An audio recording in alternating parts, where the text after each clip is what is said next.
Good morning, everyone, and welcome to the California State Board of Optometry's public board meeting. This morning, we are meeting at the Department of Consumer Affairs located in Sacramento, California. Before I go any further, I'd like to take a moment and welcome, on behalf of President Garcia and the board, Mr. Andrew Moreno to his first meeting as a member of the California State Board of Optometry. Member Moreno was appointed on March 20th, 2026, and was sworn in this morning immediately before our meeting started. He has experience serving on the Osteopathic Medical Board of California, and we look forward to working together.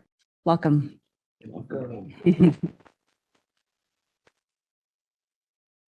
Together, we will have a designated time on the agenda for public comment for items not on the agenda, and I will also ask for public comment on each agenda item.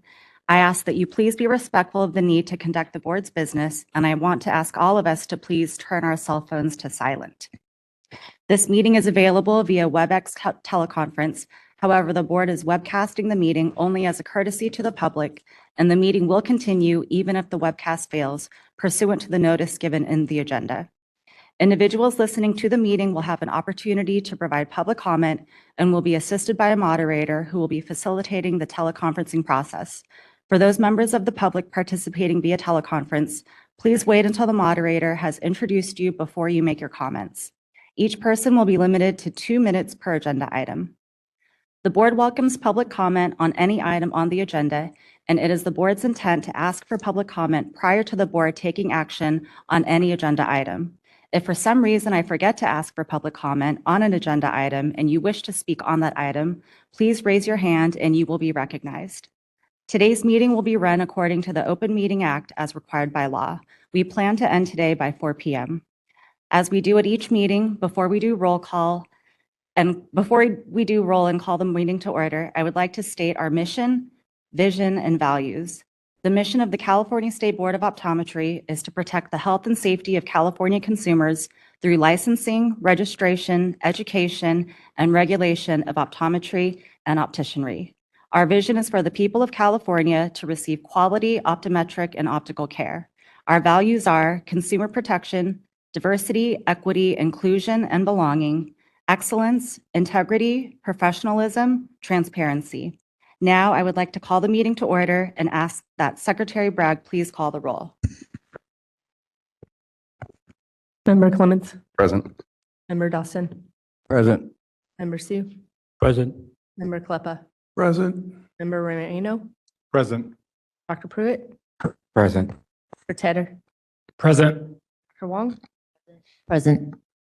Dr. Bragg present. Vice President Linden. Present. President Garcia. Thank you. We've established quorum, and let's move to agenda item number 2, public comments on items not on the agenda. The board welcomes public comment on any item not on the agenda. The board will extend 2 minutes to any speaker to speak on any topic that is not already before the board for discussion today. Is there any public comment from those in the audience? Seeing none, are there any comments from those on the phone or online? Hi, this is the moderator. If you would like to make a public comment on the agenda item just discussed, you may look for the raise hand icon typically at the bottom of your WebEx screen. If you are a call-in user, you may press *3 to raise your hand. You'll be given 2 minutes with a 30-second warning. We're going to give you a couple of seconds, and we are displaying instructions.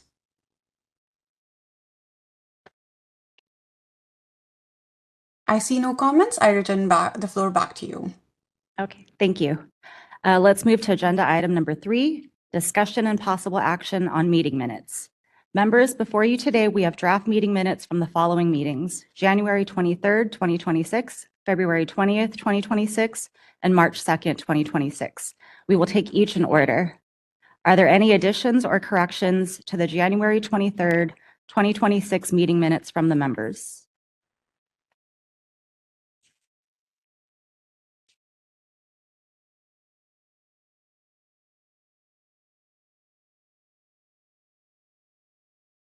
Seeing none, may I have a motion to approve these as submitted? I'll make that motion, Dr. Wong. Can we get a second? I'll second. Okay. Is there any public comment from those in the audience? Seeing none, is there any public comment from those on the phone or online? Hi, this is the moderator. If you would like to make a public comment on the agenda item just discussed, please look for the raise hand icon typically at the bottom of your WebEx screen. If you are joining us from mobile device, the hand icon may be behind the three-dot other options. And if you're a call-in public member, you may press *3 to raise your hand. We'll give you 2 minutes with the 30-second warning to make your comment. We are displaying instructions and we'll give you a moment.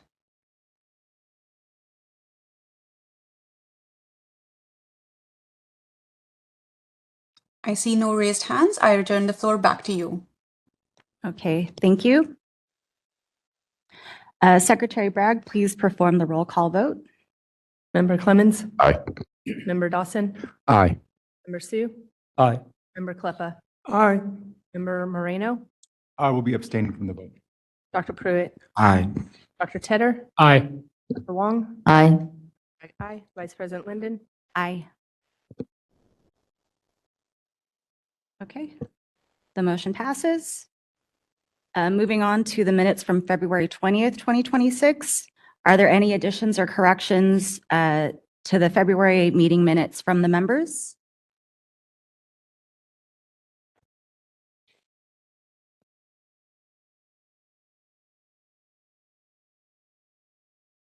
Seeing none, may I have a motion to approve these as submitted? Motion to approve. Can I get a second? I'll second it. Is there any public comment from those in the audience? Seeing none, are there any comments from those on the phone or online? Hi, this is the moderator. If you would like to make a comment, please look for the raise hand icon on the bottom of your screen. Or if you are a call-in user, you can press *3 to raise your hand. We are displaying instructions and we'll give you a moment.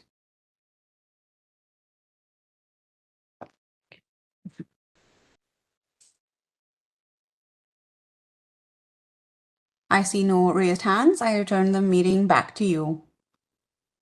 Thank you. Secretary Bragg, please perform the roll call vote. Member Clemens. Aye.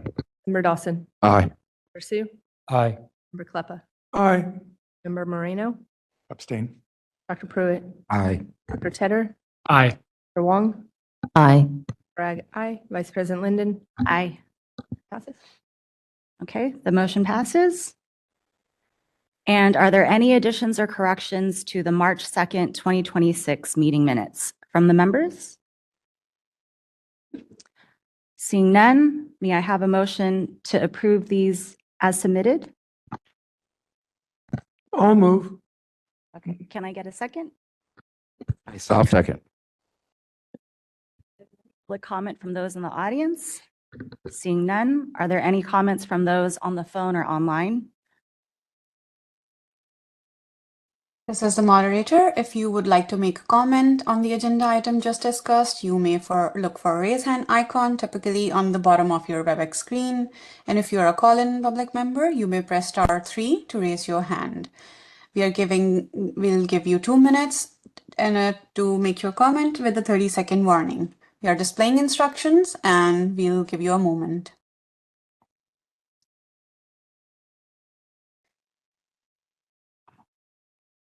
I see no raised hands. I return the meeting back to you, Chair. Okay, thank you. Secretary Bragg, please perform the roll call vote. Member Clemens. Aye. Member Dawson. Aye. Member Sue. Aye. Member Kleppa. Aye. Member Moreno. Abstain. Dr. Pruitt. Aye. Dr. Tedder. Aye. Dr. Wong. Aye. Bragg. Aye. Vice President Linden. Aye. Motion passes. Okay, the motion passes. We will now move on to agenda item number 4, discussion and possible action on Department of Consumer Affairs update. So members, today joining us from Sacramento, we have Judy Bucciarelli with Board and Bureau Relations from the Department of Consumer Affairs with us for the DCA update. Welcome. Thank you. Good morning, board members. My name, again, is Judy Bucciarelli from DCA Board and Bureau Relations. Thank you for the opportunity to provide the DCA update, which will be very brief today. Before I get started, I'd like to welcome the newest board member, Andrew Moreno. Welcome. Okay, my first reminder pertains to travel. To best serve the public, it is incumbent upon all of us to ensure that we are being fiscally prudent in our decisions, especially when traveling for board business. DCA would like to remind members and staff to book their travel in advance to secure the best rates and evaluate if a rental car is always necessary versus ride-sharing services.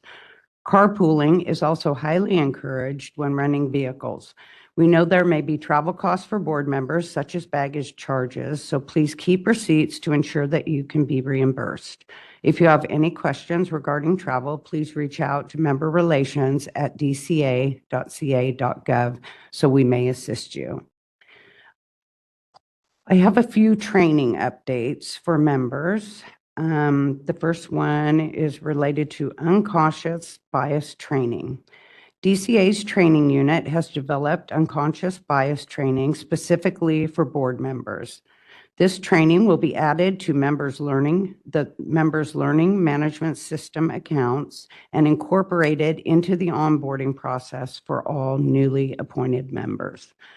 My last item is regarding board member orientation training. So this would be relevant to Member Moreno, and I understand from the executive officer that there are 3 members serving in their 1-year grace period seeking reappointment. So I'm going to provide a few dates for training this year.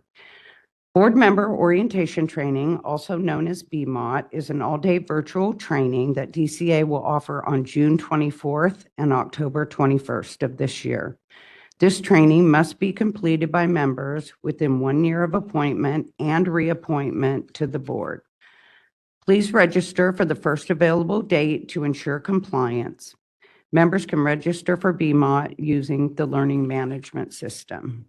If you need assistance accessing these trainings or are unsure about whether you need to take this training, please contact us via email at memberrelations@dca.ca.gov. In closing, I would like to thank you, board members, for your service and dedication to protect California's consumers. And at this time, I'll turn the floor back to Vice President Linden, and I'm happy to answer any questions from the members. One question, Judy, and if you said it, I missed it, so I apologize. The future BMOTs, do you know if they're virtual, in person, or hybrid? I don't know Okay. that yet. I'm not sure. Thank you. I can check though, and I'll send you an email, Greg. Wonderful. Thank you. I have one question. Hi. Hi. You said reappointments also have to do orientation again? Correct. You absolutely positive about that? I am positive. Oh, hell. Okay, thank you. I apologize. I also have one quick question over here. So I have a training, I believe it's about reimbursements. It says that it doesn't have a due date. Okay, I'm not understanding. I received I was assigned a training and it's regarding how to submit for reimbursements and that such. For travel. Yes, it doesn't have a due date. So at my convenience, Great. I'll look into that. I can access the members' learning management system accounts and look into that training.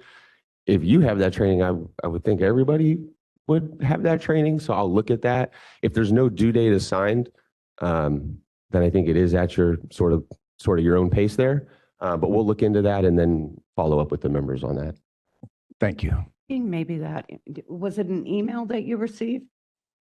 Yes. Maybe it was from Solid. Could be, yeah. Yeah, we'll make a note and look into it. Okay. If no one else has any questions? Okay, thank you, Judy. Oh, you're welcome. Thanks, Judy. Have a good day.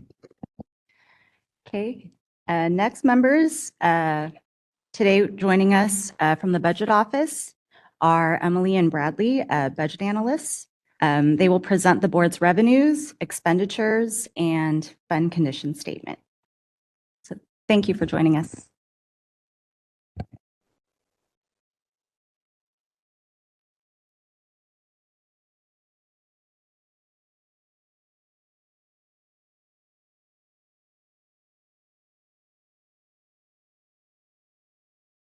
Got to turn the button on. Okay. Can you hear me now? Okay, great. Thank you. Good morning. My name is Emily Molino. I'm a budget analyst with the DCA Budget Office. I'm here along with Bradley Lencioni, Budget Manager. I want to thank the board and executive staff for allowing me to present on agenda item 4BI, the board's expenditure projections and fund condition statement. First, I'm going to start with the board's expenditures, attachment 4BI, page 1 of your materials. These projections are based on actual data through fiscal month 8. This report includes 2024-25 actual expenditures in the green, as well as 2025-26 budgeted and projected expenditures in the blue and orange.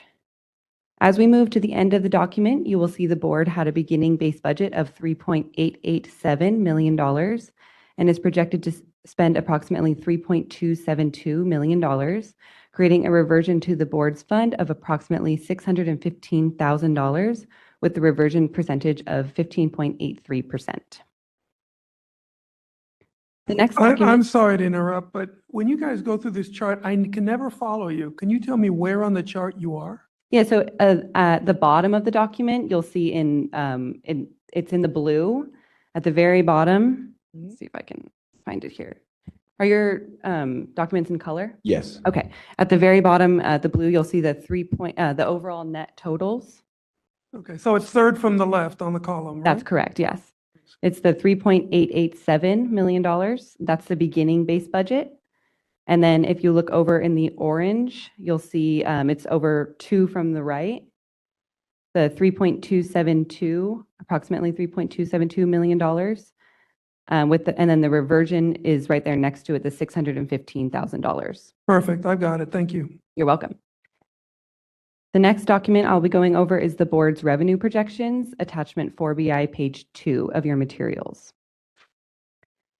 This report includes receipts collected through February and projected revenue to year end.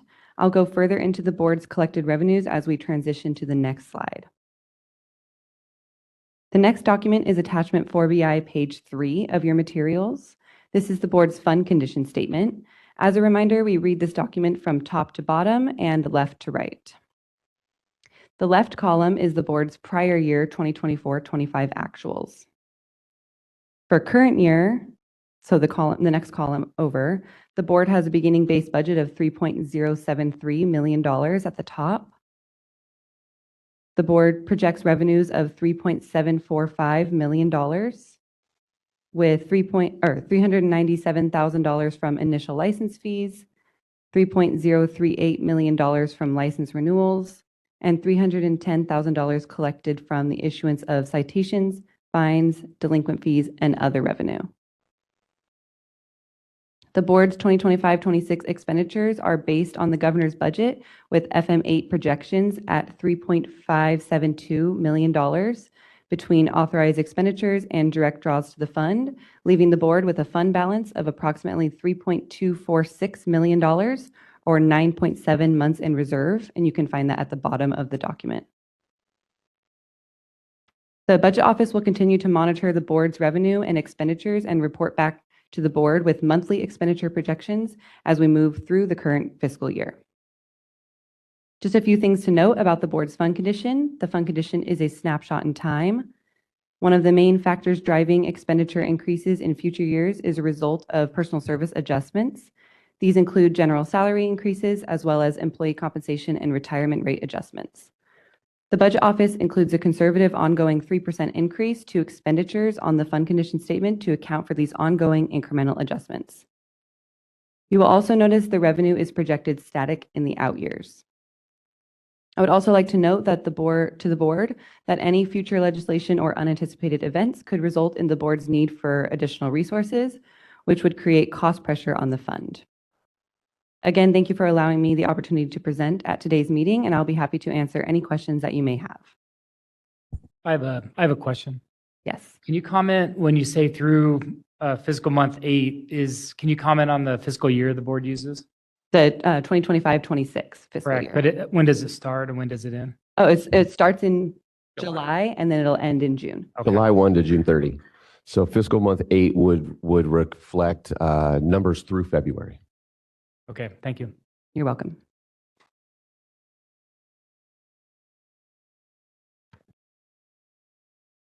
Are there any other questions or comments from the members? Seeing none? Sorry. Just, oh, I'm on, good. Just one question. Is the last one, the very last page that we didn't look at, is that the one that we asked for that Yes. would give a more realistic view of what we're likely Yes. to see? So I was going to, thank you, Member Club. I was going to further elaborate. The Budget Office just presents the fund condition, which is the official or approved governor's budget fund condition.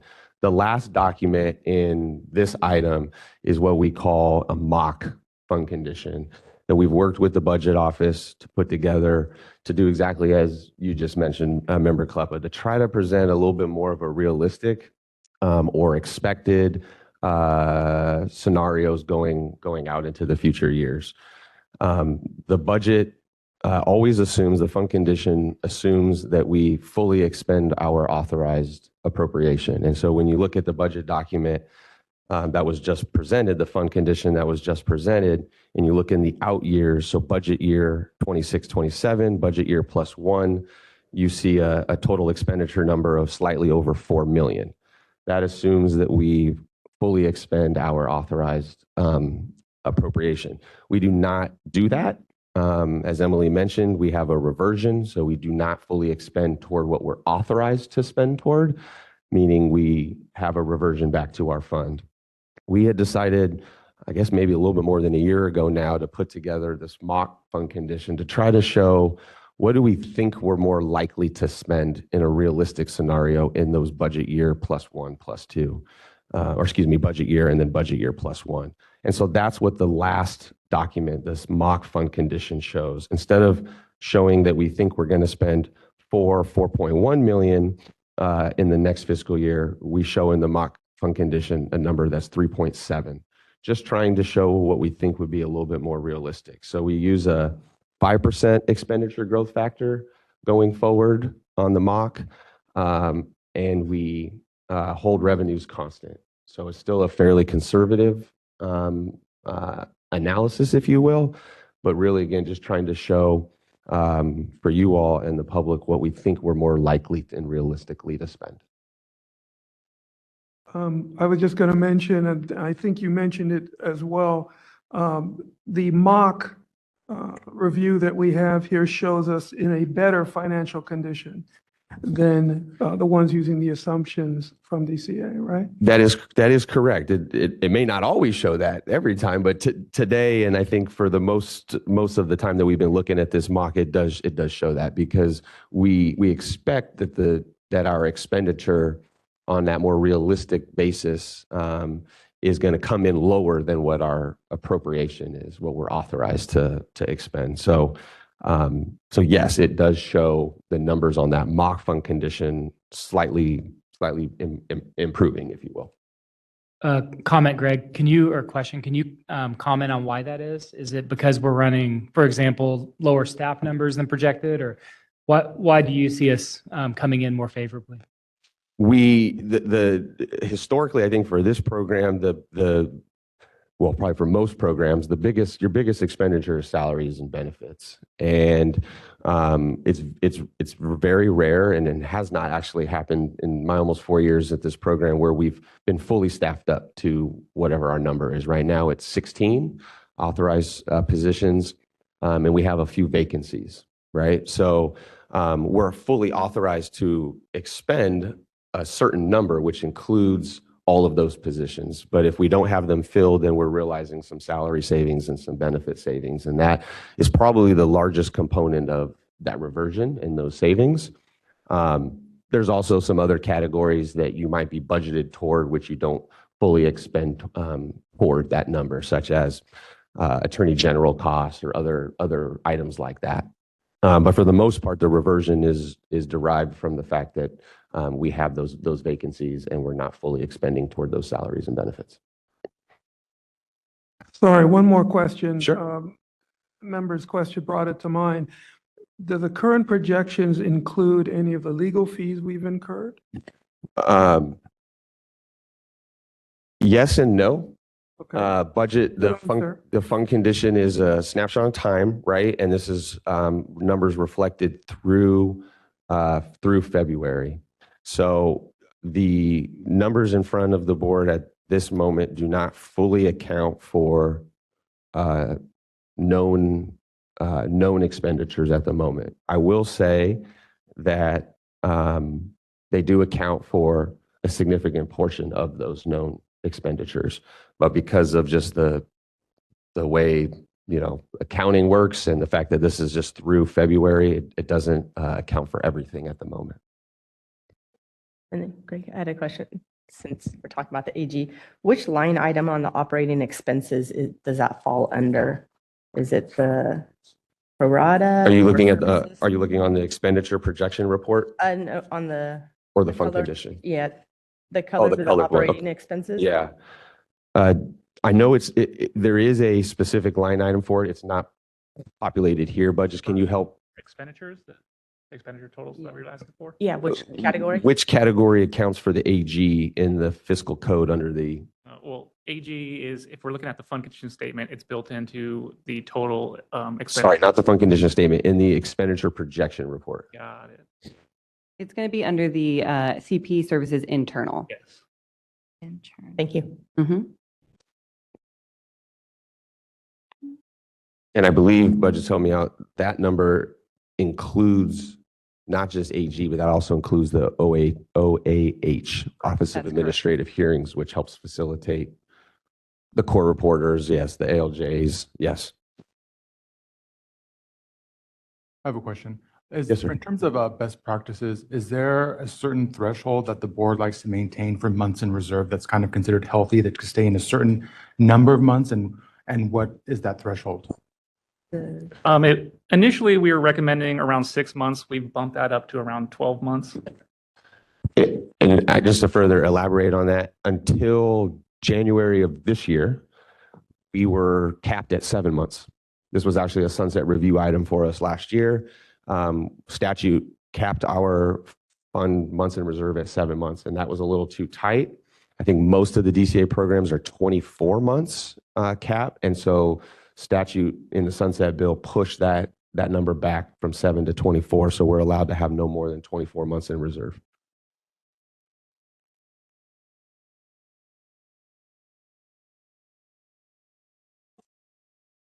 Are there any other comments or questions from the members? Seeing none, is there any public comment from those in the audience? Seeing none, are there any comments from those on the phone or online? This is the moderator. If you would like to make a public comment on the agenda item just discussed, you may look for the raise hand icon below on the bottom of your screen. And if you are a call-in member, you can press *3 to raise your hand. You'll be given 2 minutes with a 30-second warning to make your comment. We are displaying instructions and we'll give you a moment.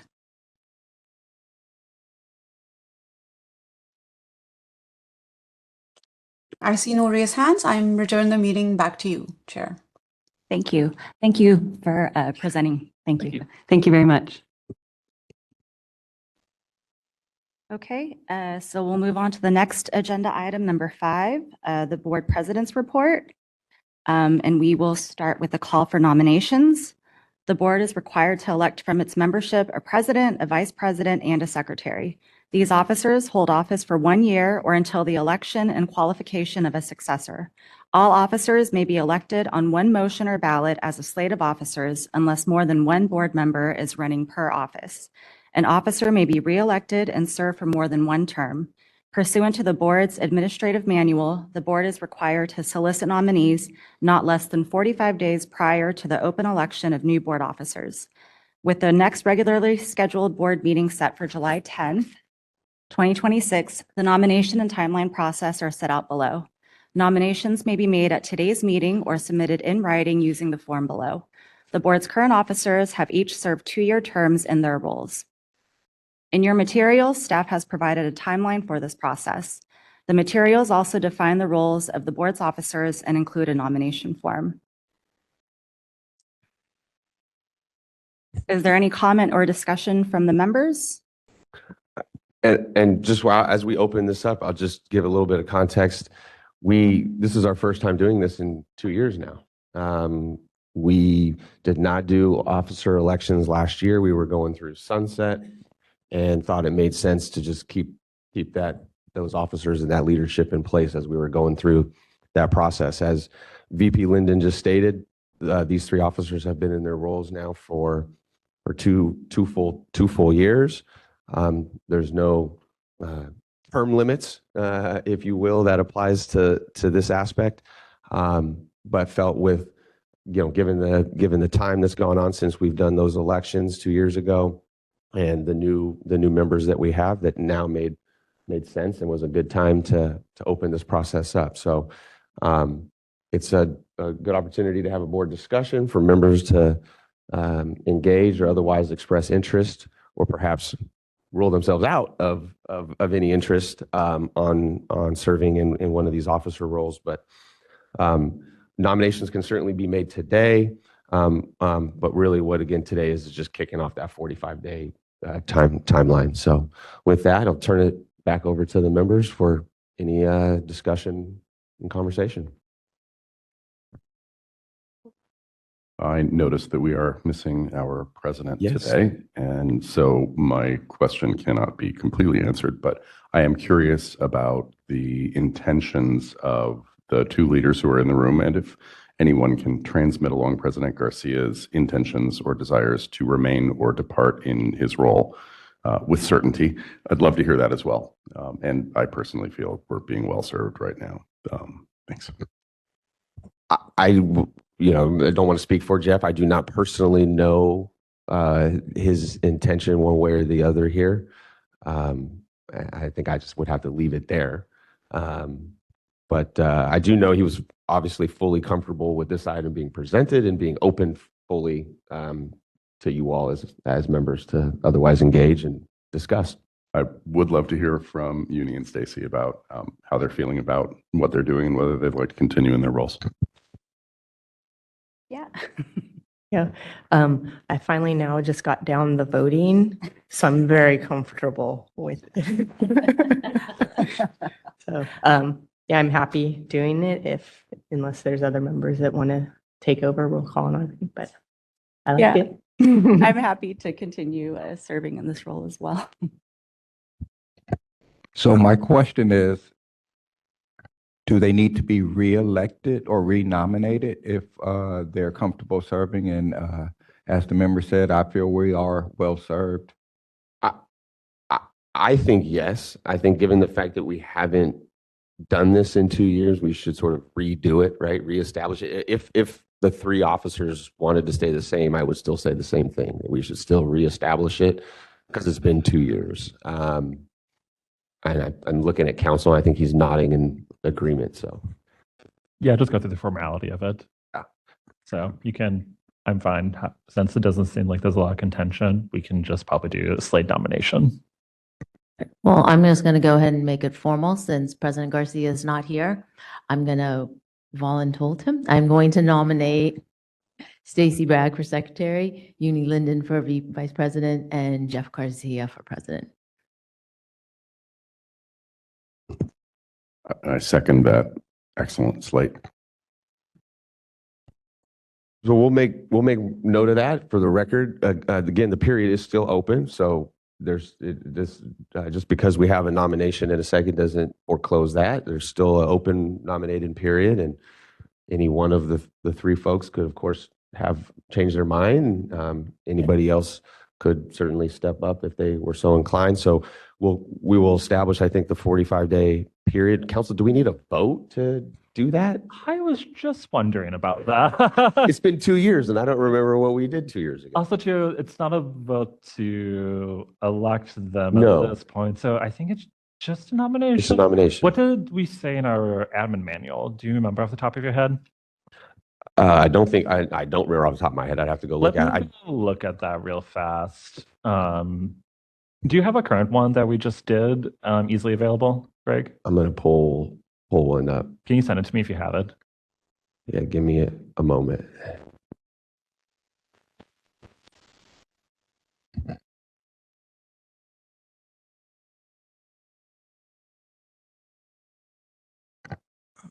While we're looking for that, I did have a question on the form. I don't know who could answer that. And no, I'm not running for office. I just want to know how the form works. Because the form has the 3 offices, it has all of us. Is the expectation that we fill out 1 form per person per role? Sorry, I had my mic off. I think this prints out, when it prints out physically, it doesn't capture what the digital version does.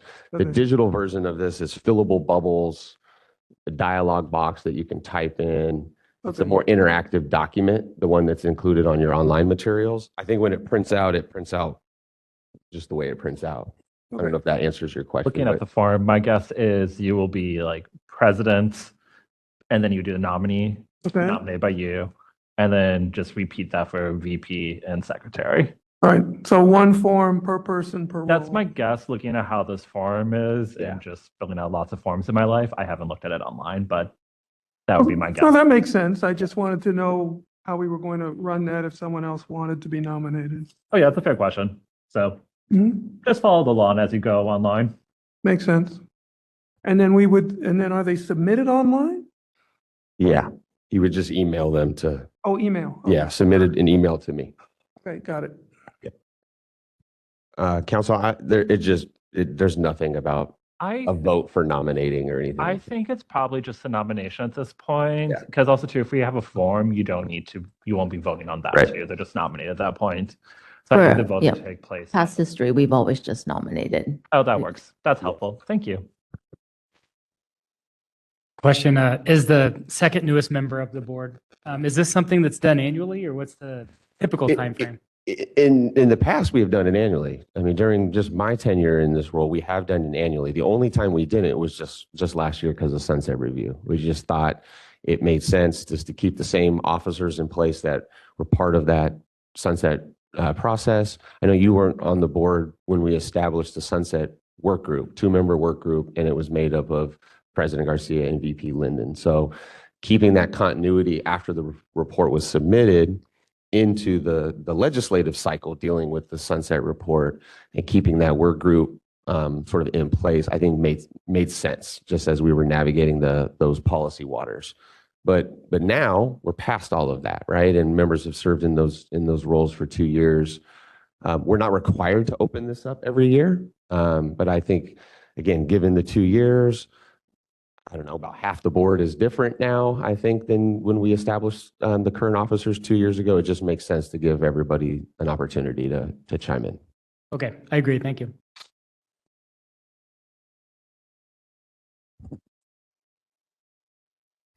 I think we have a nomination nominations that we received today, and we'll keep the 45-day comment period open. I don't know, council, if we don't need an action or a motion or a vote. Do we need to go to public comment for any reason? Yeah, let's go to public comment.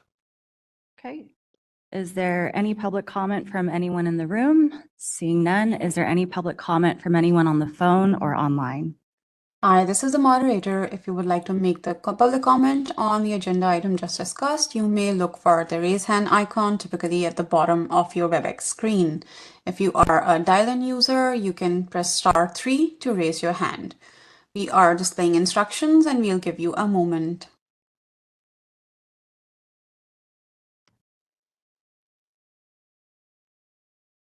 I see no comments. I return the floor back to you. Thank you. So we can move on to our next agenda item. Agenda item number 6, discussion and possible action on executive officers report.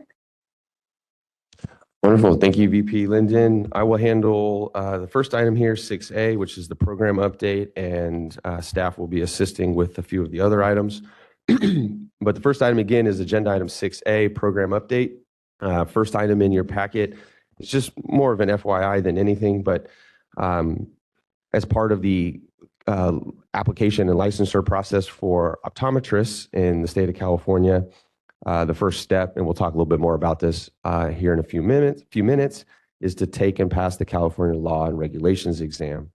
Every candidate that signs up for that exam receives a candidate information bulletin. That bulletin needs to be updated every year to account for logistical and other updates and information that's relevant for the applicants and candidates.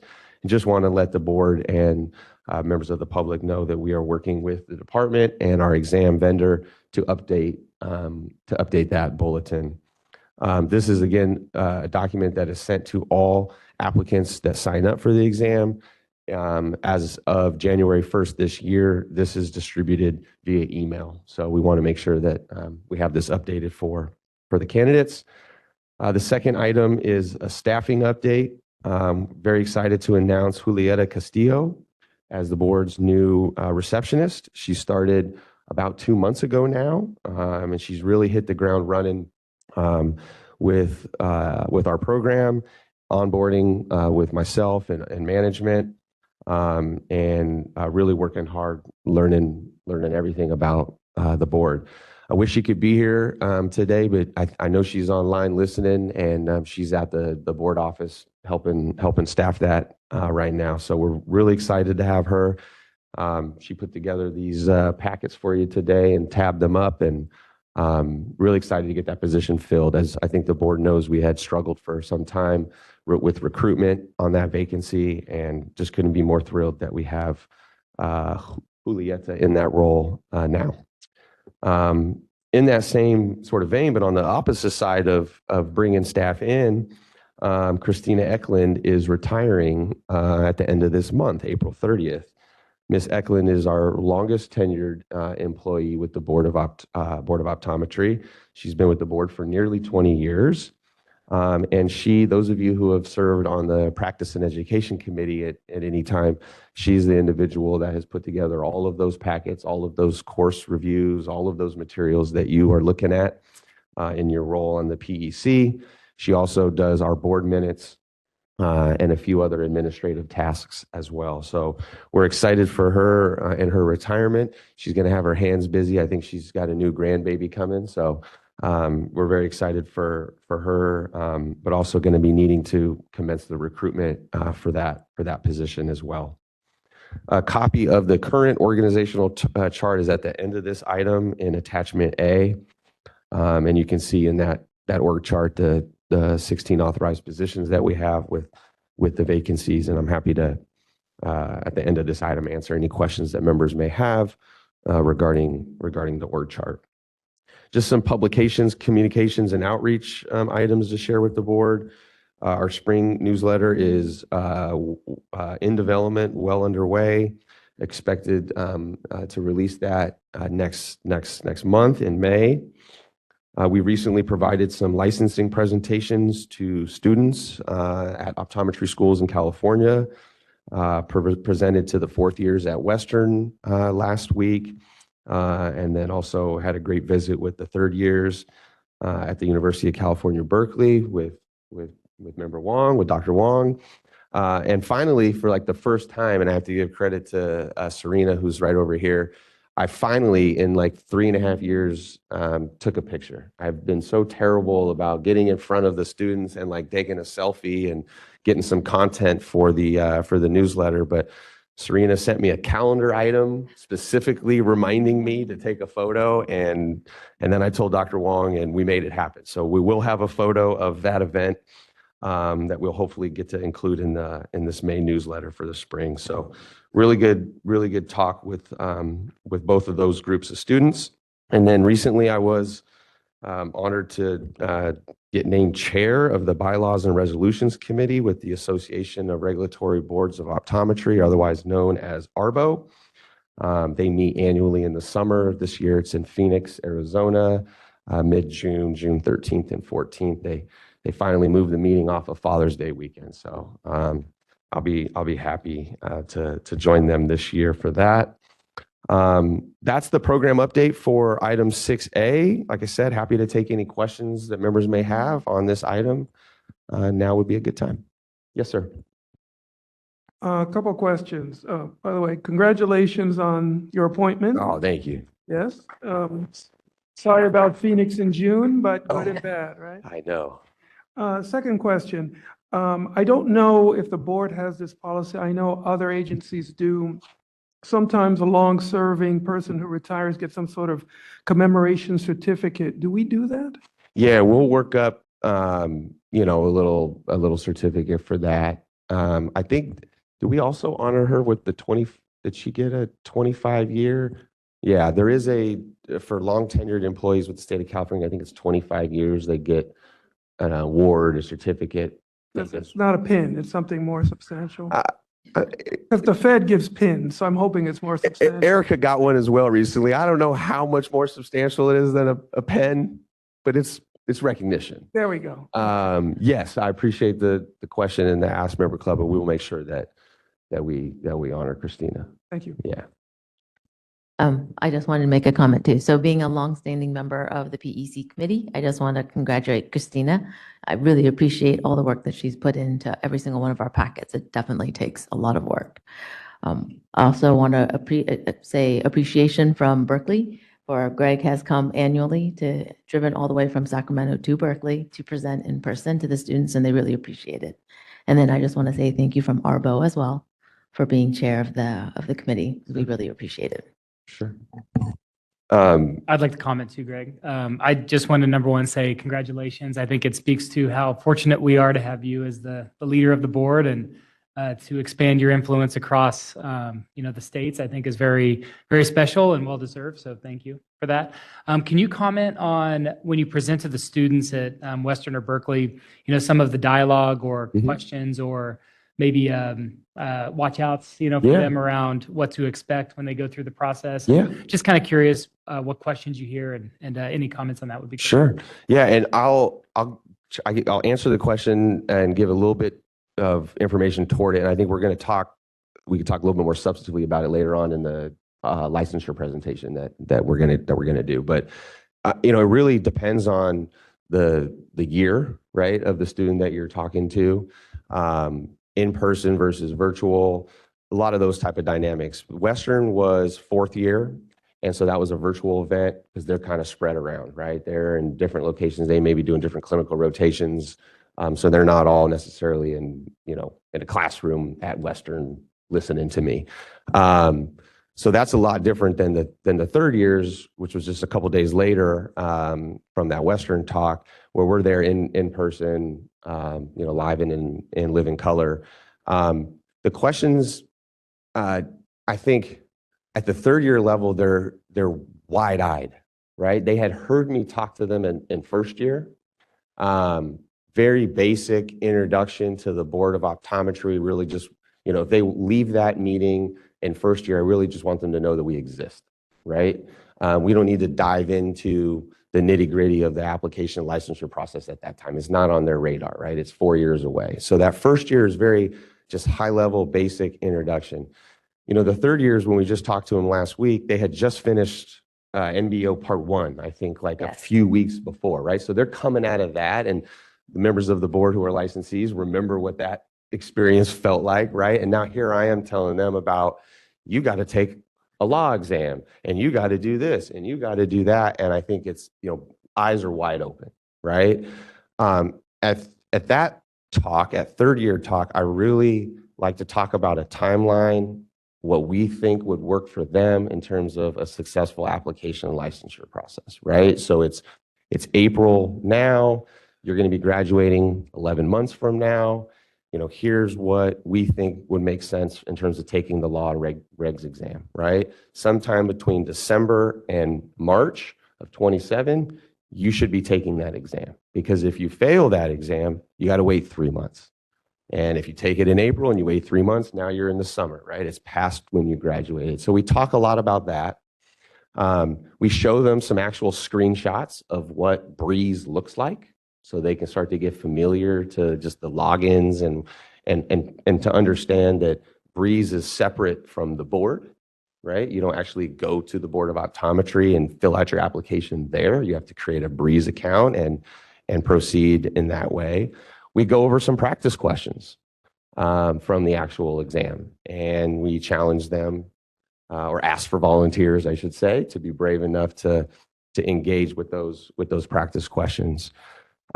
We do sometimes get some questions about, discipline or issues like that and what that looks like in terms of the application process. I think one of the other big things that we talk about and we try to really get the students to understand is that licensure is a privilege. It's not a right, right? You have to earn this. It's not just going to be given to you. With privileges come great responsibility in this arena, right? You are earning a license that authorizes you to put your hands on people to take care of them, right? And that's a very serious responsibility. So we talk a lot about that. We also talk a lot about how a lot of what we're saying to the students also is going to be applicable for other states, right? I think now, perhaps more than in the past, you have a lot of students that are getting licensed in multiple states. I don't know what so-and-so other state uses for their online platform. I can guarantee you it's not called Breeze, but I don't know what it's called, right? I don't know anything about what another state does in terms of their application licensing process, but it's your responsibility to know that, right? If you're seeking that, that means that you need to know when your renewal dates are. What are the CE requirements for this state versus that state, right? Your renewals, your expiration dates are likely to be different dates with your different licenses. So you got to keep track of that. It's not our job or another state board's job to keep track of that for you. It's your responsibility. Usernames and passwords, right? With multiple licenses, that's your responsibility to keep track. So we talk a lot about that. We talk a lot about how scope of practice is different across the states and how you have a responsibility of understanding what my California license authorizes one to do versus not to do versus, say, an Oklahoma license or another state license that maybe has a more advanced scope. So we talk about a lot of stuff, especially at third and fourth year. And that's kind of the way those conversations go. So, yeah. Greg is very generous with his time, at least for the students at Berkeley. He talks to them first year, third year, and then again, fourth year. So the students are very appreciative because oftentimes it does take more than one repetition to realize exactly the entire licensure process and then the responsibilities as well. So thank you. Yeah. I mean, we try to talk too just about, like, I think part of your question, remember, Tedder, was like pitfalls or things that we see, right? And we do see a lot of examples of things like that over time that can be detrimental to an applicant or student's process. I think one concrete example of that is, like, when we talk about scope, the big aspect that I'm trying to, just drill down onto is scope is dynamic. It's not static, right? It changes over time, not just in California, but in other states as well. And so you have a responsibility to stay up to date with that. That also means be careful as a student when you're learning the types of materials and the things that you're looking at. Specifically, being careful about notes or materials that may have been passed down to you from a fourth year to a first year, because scope changes. And so what they are sharing with you may be relevant at that time, but it may no longer be relevant as things have changed and advanced. A really concrete example of that is the referral requirements. We have seen students reach out to us saying, hey, I'm looking at these notes. It says I have to do all of this specific stuff when I see traumatic iritis that occurs within 1 year. But when I'm looking at the laws, I don't find any of that in there. Can you help me out? And then we explain to them that, you're using materials and notes. I don't know where you got them from, but they're reflective of the law as it was in 2019. The referral requirements all changed in 2019, and now there is no longer the specific referral requirements around traumatic iritis that occurs within a certain period of time. And they weren't aware of that because they were just relying on materials and notes passed down, right? And so we use that example in every talk because I've seen it several times. And the other good thing about that example is the reason why that was caught, the reason why we were able to help that student out is because the student reached out, right? And that's the other big thing that we're drilling, that don't suffer in silence, right? If you have a question, reach out to your professors If they're not sure, they'll reach out to the state board, and that's exactly what happened in the example I'm talking about. And that email came in, I remember it. It was like 11 o'clock at night. Actually, it was forwarded from Professor Wong, if I remember correctly, and we were able to handle that and deal with that, right? And so that's another good example too of not just being cautious about what you're using, but reach out, have a question. We're going to be able to help you.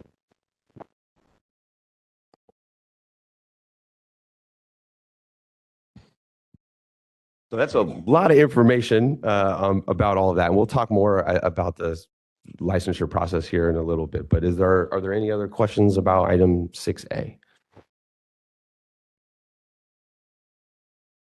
No? Okay. I think we're going to move on to 6B, and Enforcement Manager Brad Garding is going to, I believe, do this presentation online, and he's on there. So moderator, if we could open it up for Mr. Garding. Mr. Garding, can you hear us? Can you turn on your camera as well? Oh, awesome. We can see you. Yeah, I'm gonna put you to the panel as well. Over to you.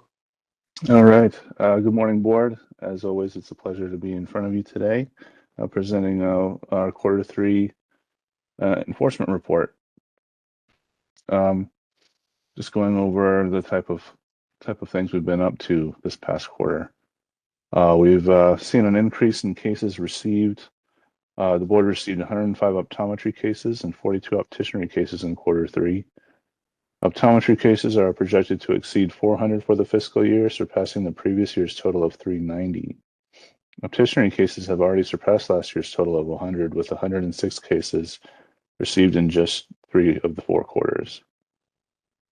The citations issued, we've issued a total of 26 citations, including 21 for optometry and 5 for opticianry. Examples of the citations include failing to meet CE audit or CE requirements and criminal convictions, such as driving under the influence.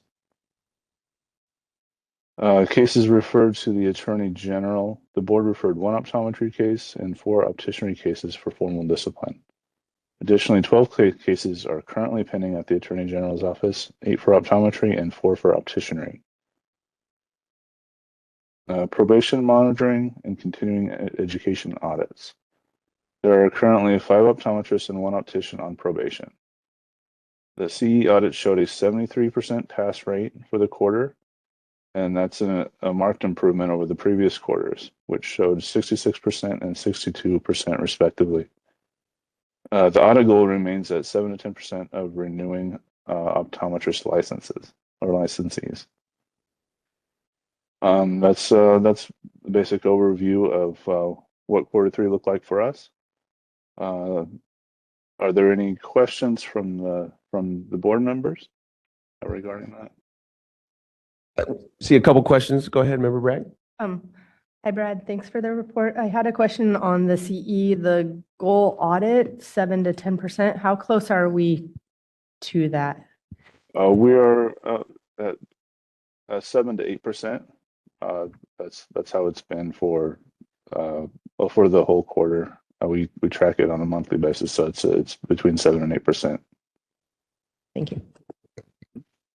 Go ahead, Member Klappa. Just looking at the statistics, probation monitoring, and CE audit, the statistics show a 73% pass rate. Can you explain to me exactly what that means? Meaning, is that the audit that you conducted and the member passed the audit? Is that the idea? Sure, I'll be happy to explain that. Yes, that's of the 7 to 10% of renewing licensees that we audited. 73% that were called or that were audited passed the audit. Those remaining 27% failed it. And obviously, a higher pass rate is a good thing. Mm-hmm.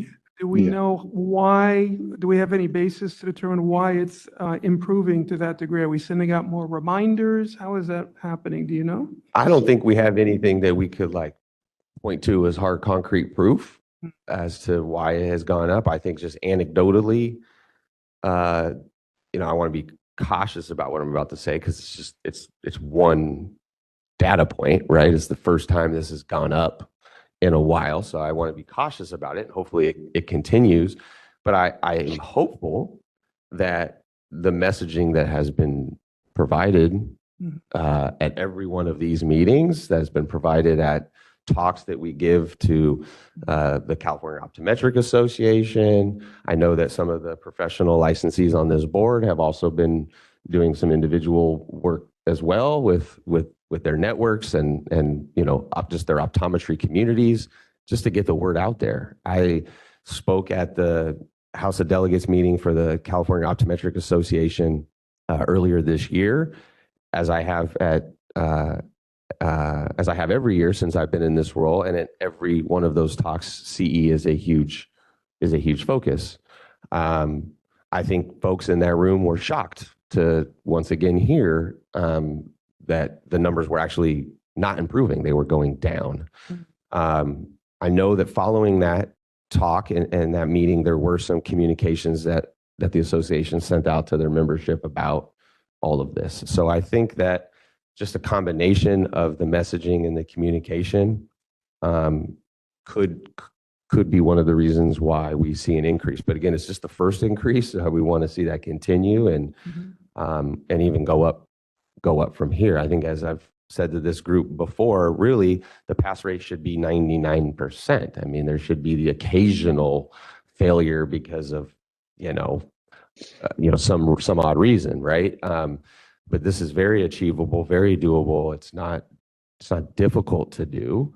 I think, again, just there was a long period of time where licensees were never audited, and so it's something that they weren't used to. And we've made that commitment over the last several years. And again, I'm just hopeful that I think the messaging is finally starting to resonate. Yeah, well, I mean, it's obviously a positive trend. We all agree we'd like it to continue. So Yeah. Great. Yeah. Yeah, in addition to that, it was starting to come out of COVID when this audit cycle was performed. 2022 to 2024 was the last period audited. So that could contribute to it too, where people could start attending more live events. And that's a speculation from me. I don't know for sure if that's would contribute. I have a question for Brad. Brad, thank you. Great job as always. I was curious, are you aware of any automation or programs that potentially the board should be looking at to help us audit CE? So are there any, for example, programs that doctors would be required to upload certificates, and then, we could at least have an understanding of did they at least do the minimum amount of hours? Or is there, just question if there's anything you're aware of in that space? Yeah, we have the OE tracker through ARBO that when optometry students graduate from optometry school, they're automatically enrolled in it. They just have to pay their fees in order to be able to use it. But that's something that we do use to pull those whatever courses they submit to the OE tracker. We can pull all that data from there.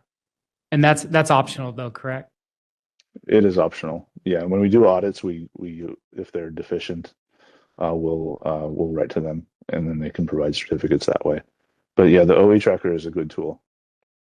That just may be something to think about for the board. Is currently with our manpower, we're doing 7 to 8%. But is there anything out there with technology or AI that might down the road help us get to a different number on the audit rate? It's been maybe 2 years since we had that type of conversation, I want to say. But at that time, part of the conversation was about because there's more than one provider of ARBO OE Tracker is not the only provider of software, if you will, to track and analyze, if you will, CE. There are other companies engaged in the space, and I think it's there's no legal requirement that anybody use any one system over another. I think there may be a question about whether statute or regulation could support or otherwise sort of force somebody, a licensee, to use a certain private entity system. I mean, it's something we should talk about and look into. As Brad said, our law currently does authorize us to use OE tracker toward compliance, but we can't use it to simply fail somebody. So the first step of our process, every licensee has an OE tracker number that we have, and we use that OE tracker number to log into the Arbo OE tracker system and see what they have. What we'd love to see is somebody have 50 hours, 35 ocular, 10 in glaucoma, and then the letter that they get is, hey, you've been selected for an audit and congratulations, you passed. Fortunately, most of our licensees are not very good about using Arbo OE tracker and keeping everything that they've taken for their CE requirement actually uploaded and in the system. And so what we often see when we log in is to that Arbo OE tracker is somebody that has maybe 20 or 25 hours, right? And now we need to go find the others. And so they're going to get an audit letter telling them they've been selected for an audit. We've been able to demonstrate or prove compliance in this, 20 of the 50 hours. Please respond and provide certificates or other proof of completion for these other hours. That's what happens most of the time. It's actually pretty rare that we're able to log on to OE tracker and see somebody with 50, 35, and 10. So I just wanted to kind of add on to that. So OE tracker is one of the committees that's part of Arbo. So Arbo is our national regulatory board. And I just know this because I'm co-chair of the OE tracker committee.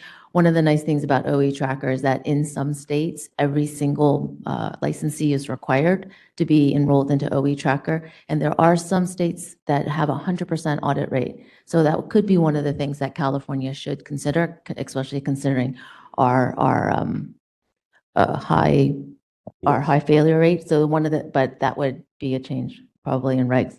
It also does cost money. But the thing is that then we would have to look at the cost of hiring Arbo to do our audits. Then we can ensure 100% audit rate. And then comparing that to, I guess, the cost of having staff do that instead. Just a couple other comments on that. It sounds great, right? But there's some big implications to it. First of all, we have 5,000 people that renew, 4,000 to 5,000 every year. There's no other state that has that. So the states that have the 100% are talking numbers in the hundreds. They also, and you said it correctly, they also do not allow the license to renew until that CE has been checked. That is the complete opposite of our process. And so that would be a huge change. Right now, you are submitting your renewal under penalty of perjury to having completed the requirements, and the audit is after the fact. So if we were to audit everybody as a true condition of renewal like the other states, it would mean sort of flipping the current system on its head.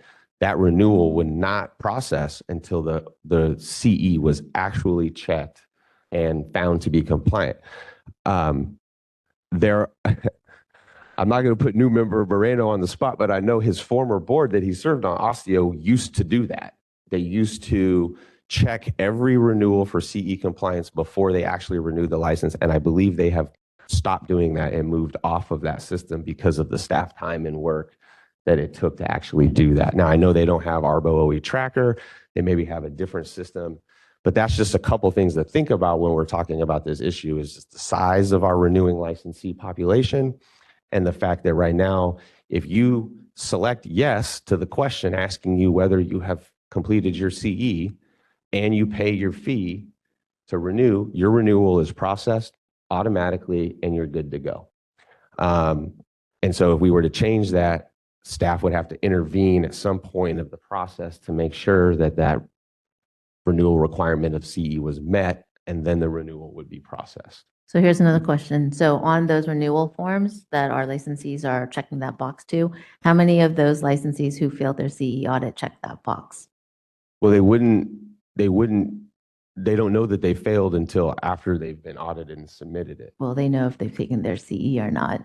So they check that box, either not checking their folder or checking their OE tracker. If you check no to the CE question, even if you pay your license renewal fee, the renewal will not process because you haven't met the requirements, right? You selected no to the question, and that's a requirement that you've done the CE. So if you select no and still pay the renewal fee, the renewal will not process. It'll be hung up at that point, and staff will have to review it. The most common reason for somebody marking no on the CE question is the student who graduated within 1 year, who was licensed within 1 year of graduation, and they're exempt from doing the CE by virtue of being what we call a new grad. They're exempt from having to do CE on their first renewal. So a lot of those folks will mark no because they're like, I didn't do the CE. I didn't do the CE because I'm exempt. But because they mark no, the question will hang them up. The renewal will get hung up. Our process for that is we review all renewals at the first of the month every month because licenses expire at the end of the month, right? So we review any hung up renewals that first week of the new month. And every month we find a handful of folks in that bucket that I just described, new grads who mark no because they're like, I didn't do it. And then we reach out to them and we get that fixed for them. It's very easy to tell when it's a new grad because you know when they graduated. A good hint is often their license number. It's a very recent license number. And then you go look up their profile and you see, okay, yeah, you were licensed within 1 month of graduation. And we just confirm that with them, and then the renewal gets processed. So, question. Yep. I appreciate that. And I think back to my first meeting where Member Clements actually made a comment that he would be comfortable as a public member that 100% of our doctors are doing their required education. So I think for me anyway, it would be interesting if at a future meeting, we had the opportunity to have different options in front of us. One option being an automated technology solution. Option B maybe is Zarbo. Option 3 is we do the same thing we're doing now. But I think it's incumbent upon us as a board to continually look at new ways of perhaps improving processes. And if it's a question about cost, I think that would be still interesting for us to be able to have the discussion to decide on if we want to continue down the same path or maybe do something different that's more like other states. But I think it's incumbent upon us to have that discussion. So I would say is at a future meeting, that should be something we should have the opportunity to look at different options that are out there. My only other thought on this topic is, Brad, can you comment on the pretty significant increase in the optician cases that have come up? And that does concern me from a capacity standpoint for you and your team. But is there anything that's driving that 30% increase? We've already met through 3 quarters what we did the year before, it sounds like. So I'm a little bit, I am concerned about that. So can you comment on that? Yeah, there's 2 drivers to my view of why that would be an increase. We did experience an increase in subsequent arrests of registrants. And if you look at the probation or the statistic report, it shows that we had 21 subsequent arrest cases or conviction cases, whereas in the previous quarter, I think we had 14. So it did go up by like 7. That's one thing. And then we're also, we've been increasing our review of unlicensed activity and opening cases based on what we find. So both of those things, I'm not sure what a stable level would look like for us, for opticians. But an increase right now seems logical to have that, just because we are increasing our review of unlicensed practice, and we don't have anything to do with the subsequent arrests, and that's just a review of our registration pool. Bad choices. Yeah, just to put the fine point on those numbers that Brad was just talking about. Last year for opticianry, the total convictions arrests received was 45, and through 3 quarters this year we have 41. So, I mean, that's part of it. And then, as Brad mentioned, the unlicensed activity work that we've been doing and talking about. I did have one question because the discussion raised it in my mind. We had, for instance, on the last audit, 36 passed, 13 fail. I assume we inquired of the people who failed why they failed. Do we have a general understanding of what the most likely cause is? Is it just It was overlooked, the dog ate my homework, what happened? The overwhelming majority of people who fail an audit fail the audit because they simply did not do the hours that are required of them. Okay, Occasionally, we do have the ones where they've moved or they can't find their certificates for some reason, and then they just can't provide them. That does happen, but those are pretty rare. Most of them are what Greg said. They just didn't do it. Licensees have a requirement under the law to maintain their certificates for 4 years. The last time, and we can run the numbers if you'd like, Member Kleppa, the last time I ran them, which has been a little while, it was 87% of those failed because they just did not meet 50, 35, and 10. In one or all of those categories. I might be a glaucoma licensee and I submit 0 hours for glaucoma. That's an automatic fail.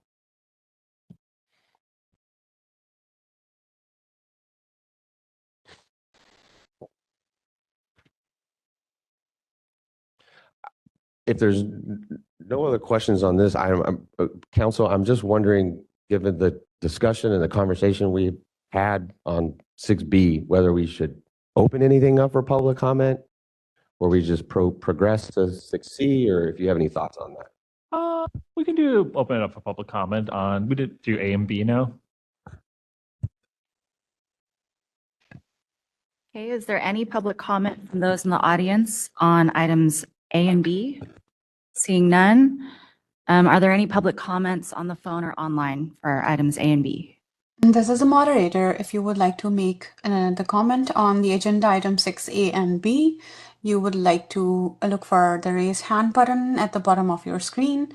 And if you are joined in by calling, you can press *3 to raise your hand. We are displaying instructions and we will give you a moment. I see a raised hand. Ruby, I'm going to send you an unmute request. Unmute yourself request. If you are joined in by the phone, you can press *6. Hello? Okay. Yeah. Yes, do you hear me? Mm-hmm. Yes, We can hear you. You'll have 2 minutes beautiful. with the 30 Yeah, seconds. and I just wanted to I wanted to congratulate Greg on his appointment, and also, as a far future agenda item, I think SLDs and CLDs would value in some sort of learning about rules and regulations, but that could be something coming up in the future. But thank you.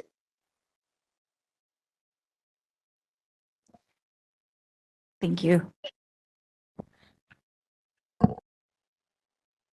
If there's no more public comment, do we have time to move on to item 6C? I think we can do 6C, and then we'll take a break right after that around 10:30. All right, thank you, board. I think my time is done. So thanks, Brad. Thank you, Brad. Thank you, guys.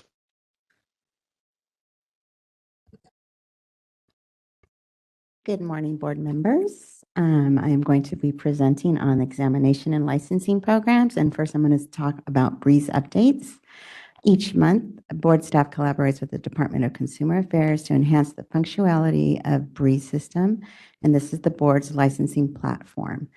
The recent updates that we had from January to March 2026, an optometrist can now renew their additional statements of licensure beyond 11 for practice locations that are not their address of record and they do not own. Another update is staff are now able to process fictitious name permits if the org type is a corporation. Previously, the BREEZE system had a governing rule preventing staff from approving the application if the organization type is not a partnership. So now staff is able to do it.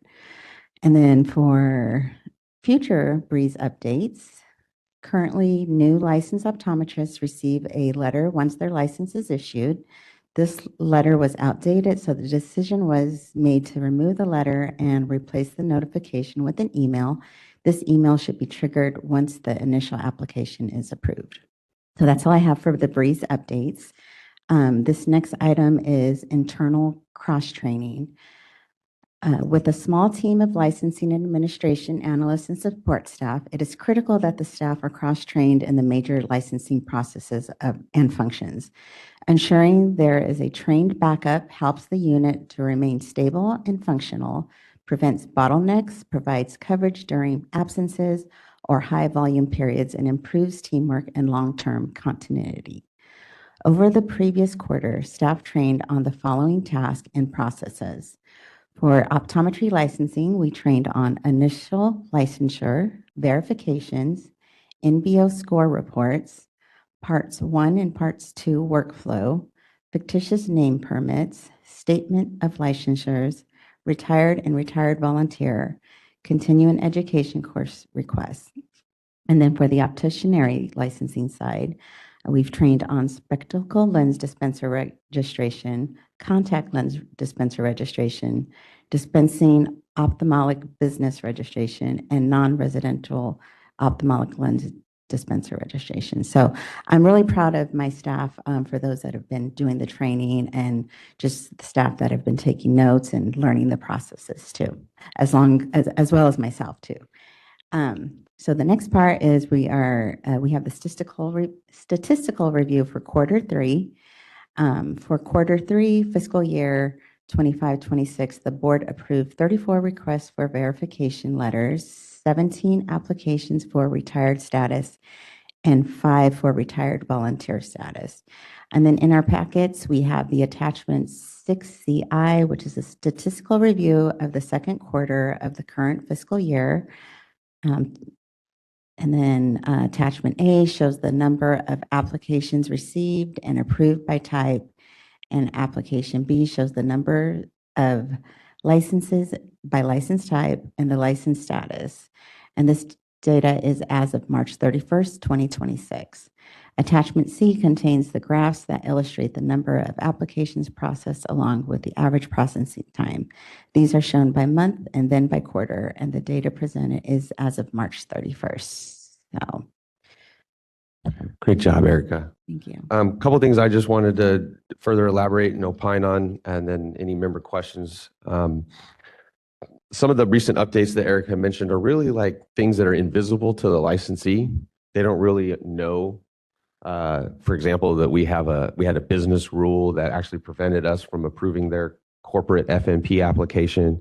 All that meant is that we had to manually adjust it to partnership, approve it, and then go back into it and revert it back to the correct entity type corporation. So it was a staff sort of manual click, click, click type of process. So staff is certainly much more happy now that it's a streamlined process. So again, some of these updates are more consequential just to the staff. The email versus letter issue. This is something I think we're going to continue to look at now that we have the email authority. I wasn't even aware that this letter was going out. And it was kind of funny when we found it because it's so outdated to send a letter via the mail to somebody to tell them that they've been licensed. They know that they've been licensed because they can see it on Breeze and all of the access to the online system. So it was really a sort of silly letter. It had a lot of inaccurate information on it. So we were happy to discover that, pull it back. We're starting to look at, are there other things that we send out in the mail that would make sense to send out in email instead. So that's just something there. And then the last item I wanted to make mention of was just on the stats. Starting to just kind of track, I don't want to call it necessarily significant, but the applications for retired status, the last couple quarters have been in the teens. And so it's just something that we're, something just to kind of, I think as staff, keep our eyes looking toward and sort of trying to understand, why that is. Optometry is, according to the federal government and other data, a growth profession. And so we're starting to see a lot of folks retire. We just, want to look at that. And then I think members will probably be happy that I think we fixed attachment A. We don't have all these crazy percentages on there any longer. And really just trying to show, again, for you all, flow, right? What have we been getting in through these quarters applications? compared to last year. One comment on that, on attachment A, and credit to Member Bragg for asking this question recently. We say on this chart, we use words like received and approved.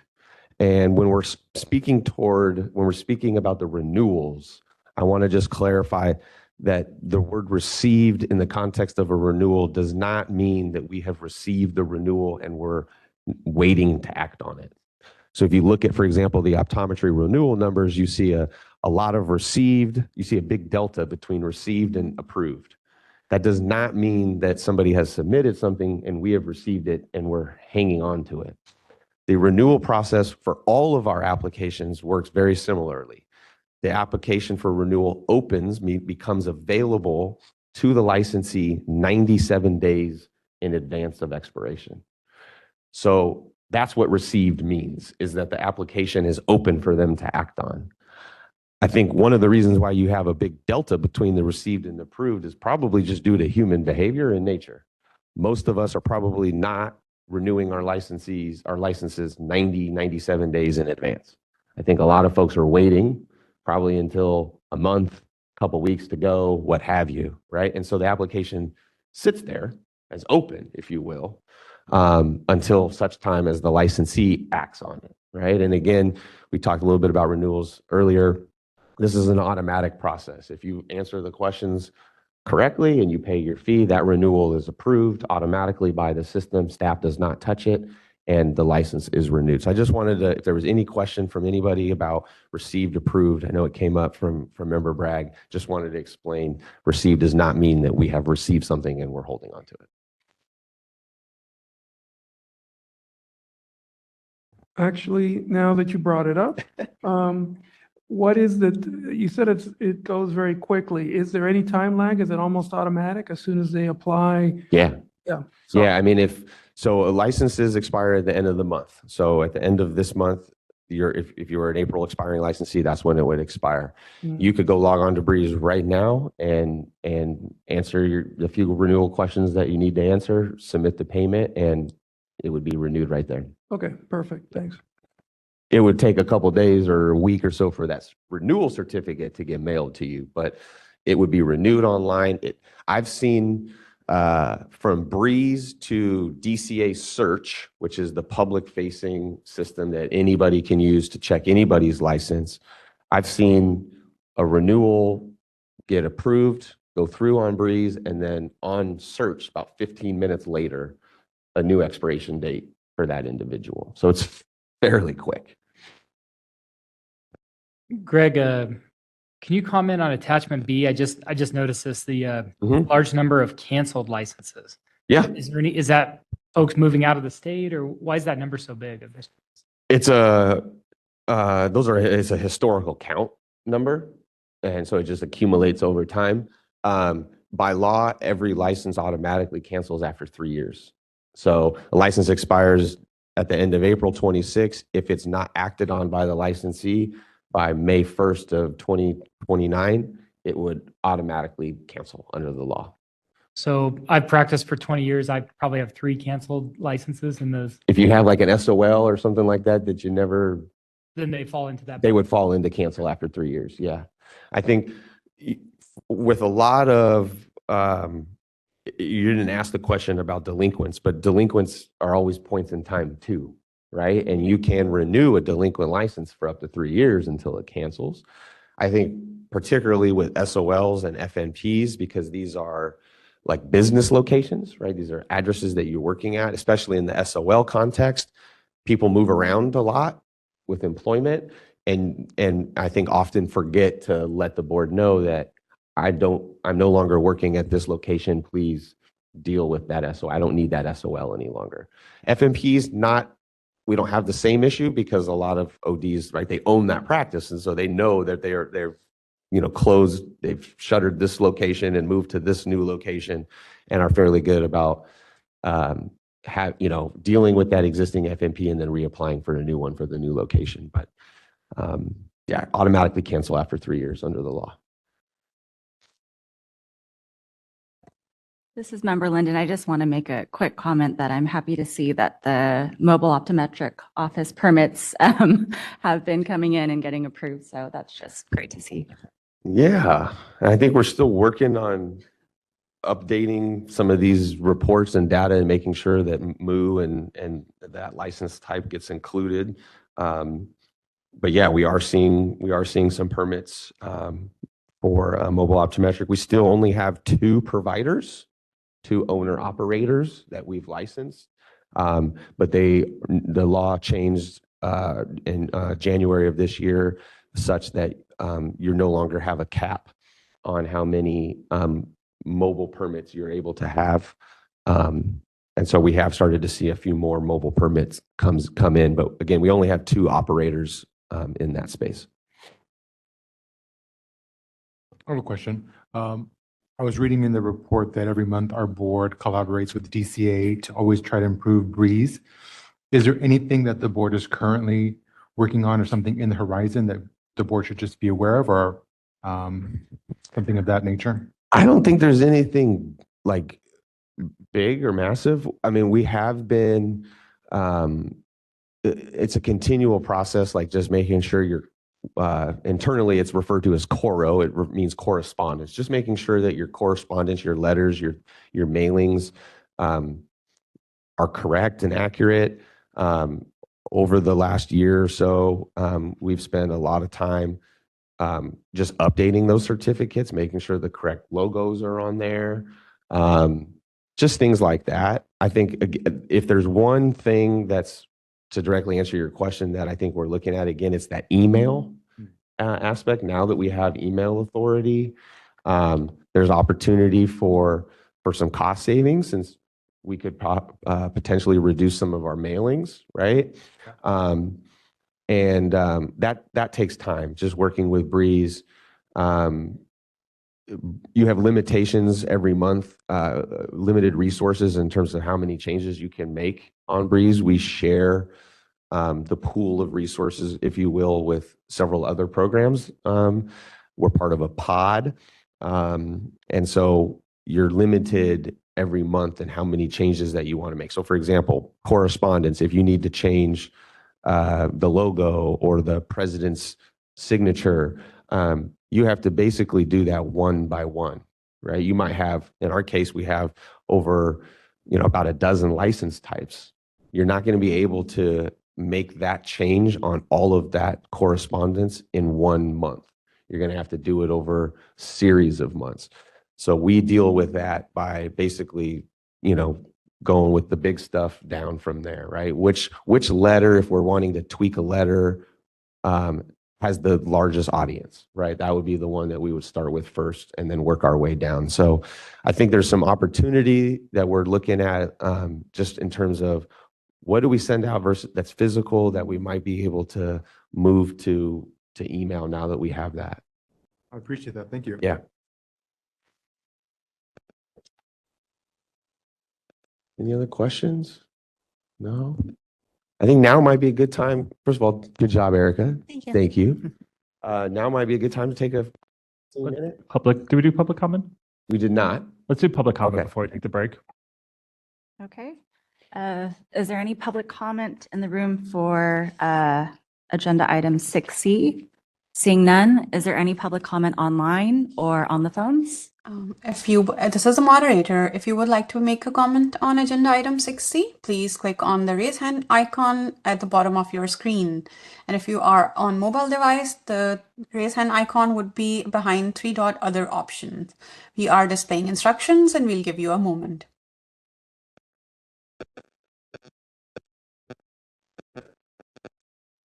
I see no comments. I return the floor back to you. Thank you. Thank you, Erica.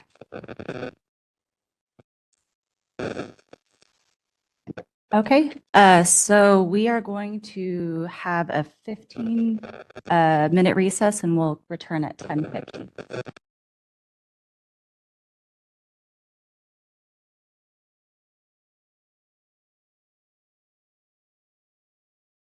Okay, welcome back, members. We can continue on to agenda item 6. Are we gonna, is there more in C? Or are we going? I don't think there's any more in 6C. I think we can move to 6D. Yeah. So we'll go ahead and do agenda item 6D, regulatory update. This will be fairly quick because there's not much to update the members on since our last meeting where we substantively talked about regulations. None of the board approved regulations have any changes to note at the moment. There are two updates that I want to provide, however. At our last substantive meeting in January, we discussed a series of Section 100 regulation changes. Section 100s are non-substantive regulatory changes, if you will. Those have all been submitted to the Office of Administrative Law. So we are just waiting to hear back from them regarding those Section 100s. There were 4 of them, just to refresh your memory on that. The other item I just wanted to update the board on regarding the regulation update has to do with the disciplinary guidelines. I know this is something that we've been talking about sort of on and off, if you will, for the last couple years. The update that I want to share is that a very exciting update, in my opinion. The department has announced a disciplinary guidelines working group. And I think what's so exciting about that is it's going to bring together a variety of different programs, including ours, who are engaged in this work, who are looking at their disciplinary guidelines, either updating them or establishing them. And we are doing both. We need to update the optometry and we need to establish the opticianry disciplinary guidelines. There's I think a lot of opportunity for the programs engaged in that work to learn from each other, to see what best practices and things like that. Especially the Healing Arts programs. While we're not all the same, we do things very similarly because we're healing arts. And I think the department has noticed or realized that as program here or program there was going through a DG disciplinary guideline process, that there was opportunity for the department to come in and kind of wrap arms around it and help facilitate that. So the first meeting is scheduled, I believe it's for April 21st. And we're looking forward to participating in that. So those are the two main updates that I wanted to share on the regulations. One having to do with the Section 100s, and then the second having to do with the work group that we're looking forward to participating on. I'm happy to take questions. I see one from Member Kleva. A couple questions. First, what is the timeline for the working group? I know we've had an extended gestation period for hours. How much longer do you think it might take? I don't know. It's a good question. Hopefully we can find that out at the first meeting. It's going to be individually program led. I think the department is just trying to facilitate, again, some, a framework, if you will. But ultimately, the promulgation and enactment of regulations is inherent within each program. So that timeline will be different across the programs. Nothing has changed in my commitment or sincerity to get these things done. This is they're huge regulation packages. They're not simple. Nothing is ever really simple about any regulation, but certainly not these ones. So I don't know. I can't give you a timeline except to say that it's going to be on each program. But we want to get these done. We know, as we've talked about, that we have to get these done, and that these are both outdated and non-existing on the opticianry side. And it would, they just need to get done. So it's a commitment we still have. But I think this work group is going to help us. Some of the things that we have talked about when we have brought this forward to the board, we had learned about changes and things that we needed to make to the approved text that the board had already approved pursuant to conversations and meetings that staff had been involved in. And those were kind of more like anecdotal. We would be in a conversation in a meeting talking about the annual report, for example, and then learn something about probation. And what does our text in the DG say? It says the opposite of what we just learned it should say. Now we need to update that. So there was a few examples like that we had brought to the board in past meetings that we were learning about, but it was kind of like drip, drip, drip. And I think that this working group is going to help iron that out. So you don't have a timeline, but we need to get them done.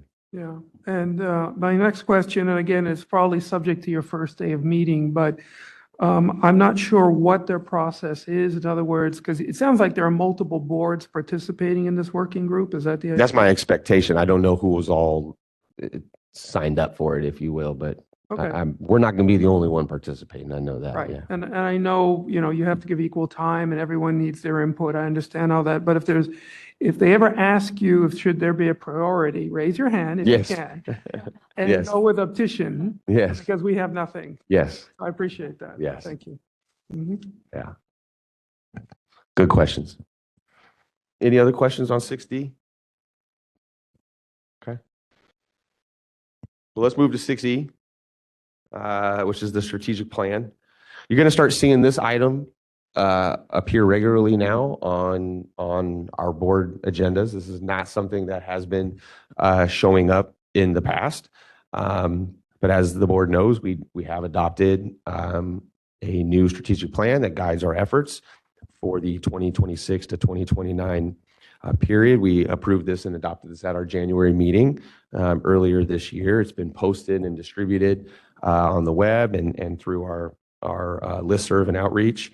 In your materials today in item 6E, we have hyperlinked to that full strategic plan, and we are also including a breakdown, if you will, of an action plan, which includes the 21 objectives within our 6 goal areas. Those 6 goal areas were licensing and registration, examination, enforcement, outreach, laws and regulations, and administration and customer service. The action plan was something that staff worked on and developed with our solid strategic planning team. These were the folks that helped marshal us through this process. And really just grateful to them for putting this action plan and tracker together to help us monitor our progress that we make toward these goals. Attached in this item is that action plan, and it identifies all of the specific tasks that the staff and the solid planning team came up with to accomplish the specific objectives and goals. And so we've included that here so you can see sort of what our plans are as we move through the strategic plan. At future meetings, we anticipate putting together a visual that would display the progress made toward these goals.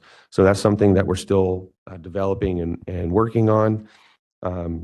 So really just wanted to share this with the board and make sure that you all understood that going forward, this is going to be an item that we continue to have on the agenda and talk about to help us track our progress toward the strat plan. So happy to take any questions or comments from the members about the strat plan, the objectives, the tasks identified to complete the work. Just a quick question. Yes, sir. Are we in April? Are we in quarter 4 of 20? Are we considered just 25, started- 26, or We just started quarter 4 of 25, 26. Okay. Quarter 4 will go April to June 30. Okay, so July starts quarter 1 when this strategic plan is going to take off. This strategic plan has started now. Well, some items Yeah. say ongoing, but on the ones that say quarter 1, 2026, that's beginning in July. Ish. Let me correct myself. You're right on the math. When we use quarters here, I believe we are using calendar year quarters, not fiscal year quarters. So Okay. let me correct myself Makes there. sense. Okay. Yeah. I remember that from our meeting now with the strategic plan team.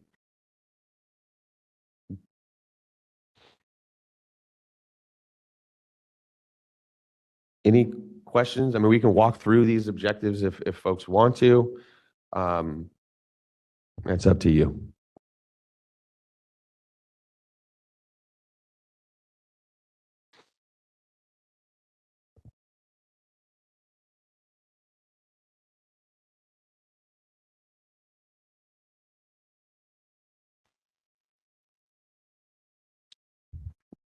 No questions from the members? Okay. Well, we can move right along. Should we take public comment? Okay, let's take public comment. I think we have to take public comment on items 6D and 6E. Okay. Is there any public comment from anyone in the room on agenda items 6D or 6E? Seeing none, is there any public comment on the phone or online regarding these agenda items? Hi, this is the moderator. If you would like to make a public comment on the agenda item D or E, please look for the raise hand icon typically at the bottom of your WebEx screen. And if you are joining us from a mobile device, you can press *3 to raise your hand. You'll be given 2 minutes with a 30-second warning to make your comment. We'll give you a moment.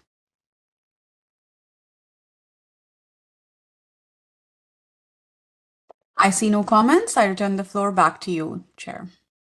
Okay, thank you. We'll move on to agenda item 7, discussion and possible action on 2026 legislation.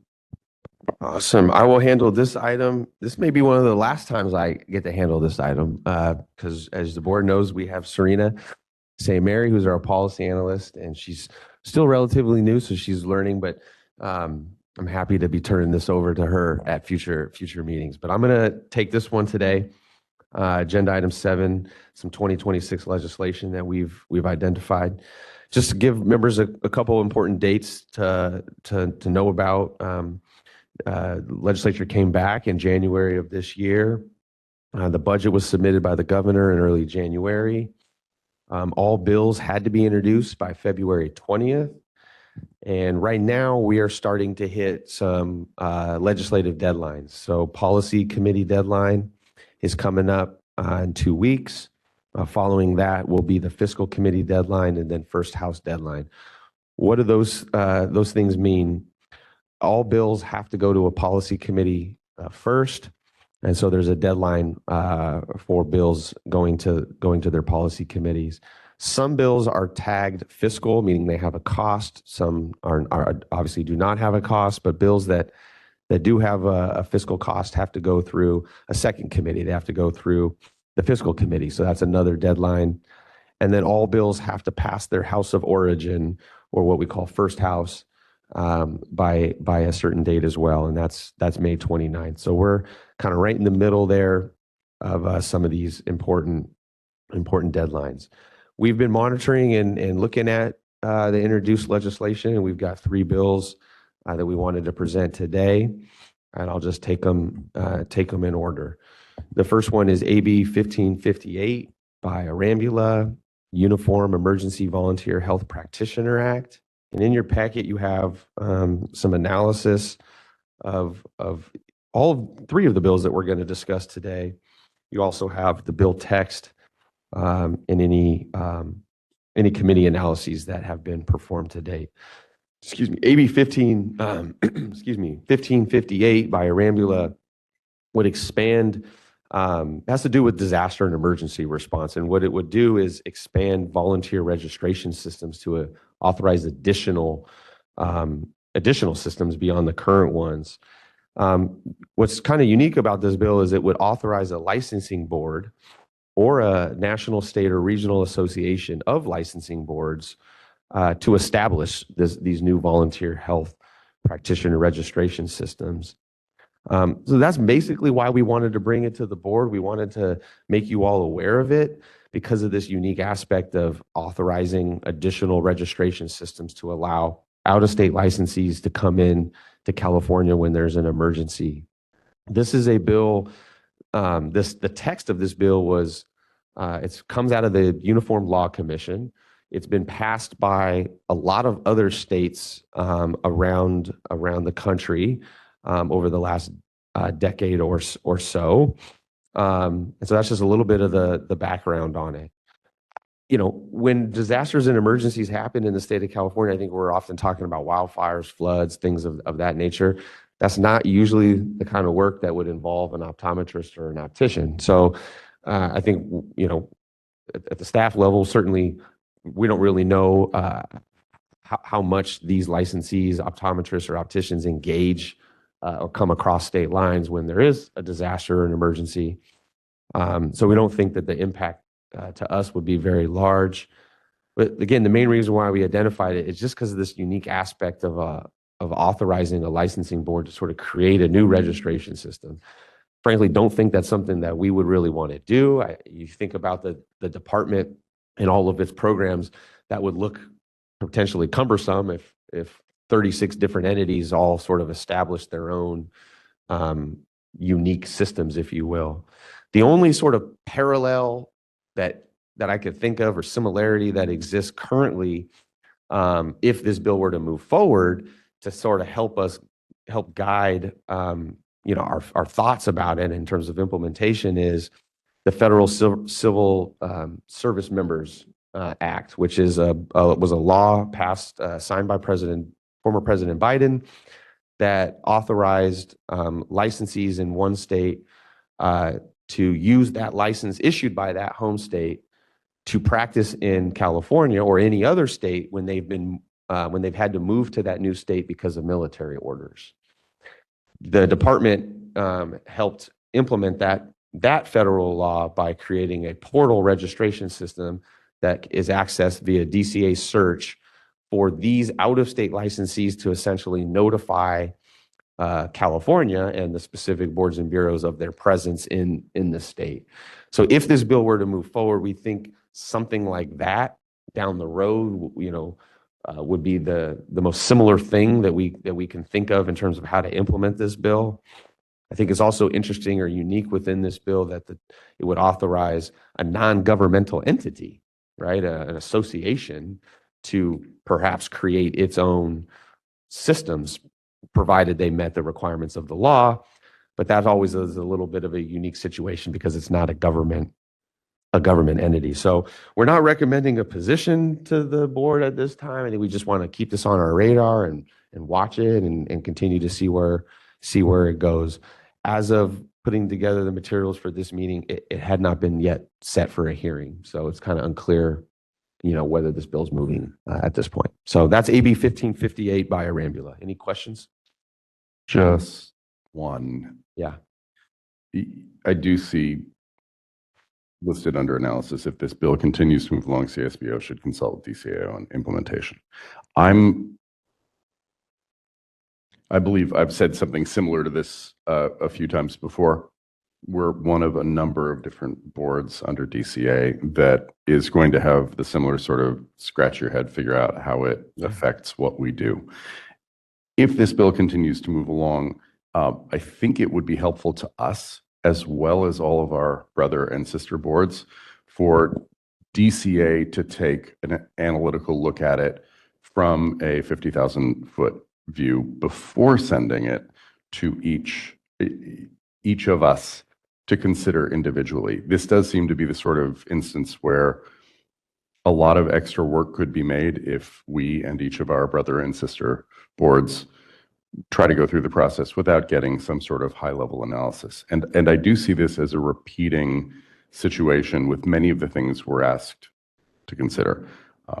I'm sure that there are nuances and specific optometric and optician hair on each of these that we might discover, but boy, would it be helpful to have good guidance from you and your colleagues at your level and DCA leadership when these things are brought before us. And I do appreciate this is simply being put on our radar right now. We are not being asked for action. Yeah. But that's my request. Thank you. Appreciate that. Thank you.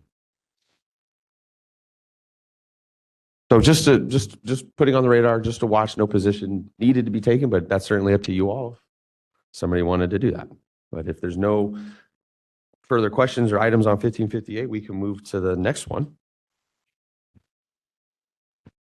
Then the next bill is AB 2756 by Arends, maybe pronouncing the name wrong, but Arends, Medi-Cal, Vision Services and Performance Measures. This bill would require the Department of Healthcare Services to create and publicly report standardized performance measures for Medi-Cal Vision Services to track and improve utilization, access, and availability for both children and adults. This bill comes out of a study performed by the California Optometric Association. It's an update study to one they had performed a few years prior. And in that study, a significant gap in vision care for Medi-Cal enrolled children was discovered. The study reported that only 16% of school-aged children received recommended primary eye care services, implying that 84% did not. And the study found that utilization of these services had declined in 47 of our state's 58 counties over the prior 7 years.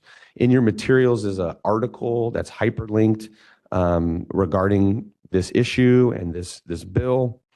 And in your material, just some of the analysis of what it would do is it would require these performance measures to be established by January 1st of 2028, with benchmarks that must be set for each measure, and then subsequent annual benchmarks would be derived to sort of drive ongoing, improvements in the utilization and uptake of these services. There is a reporting requirement for DHCS to annually post a summary of outcomes and any complaints regarding vision access services. And there's also a requirement that stakeholders be consulted by DHCS on this bill. This is again sponsored by the Optometric Association. We do not believe that there's any fiscal impact to the board specific to this bill. It's possible that there would be some costs that the Department of Healthcare Services would identify, but that would be for them to figure out.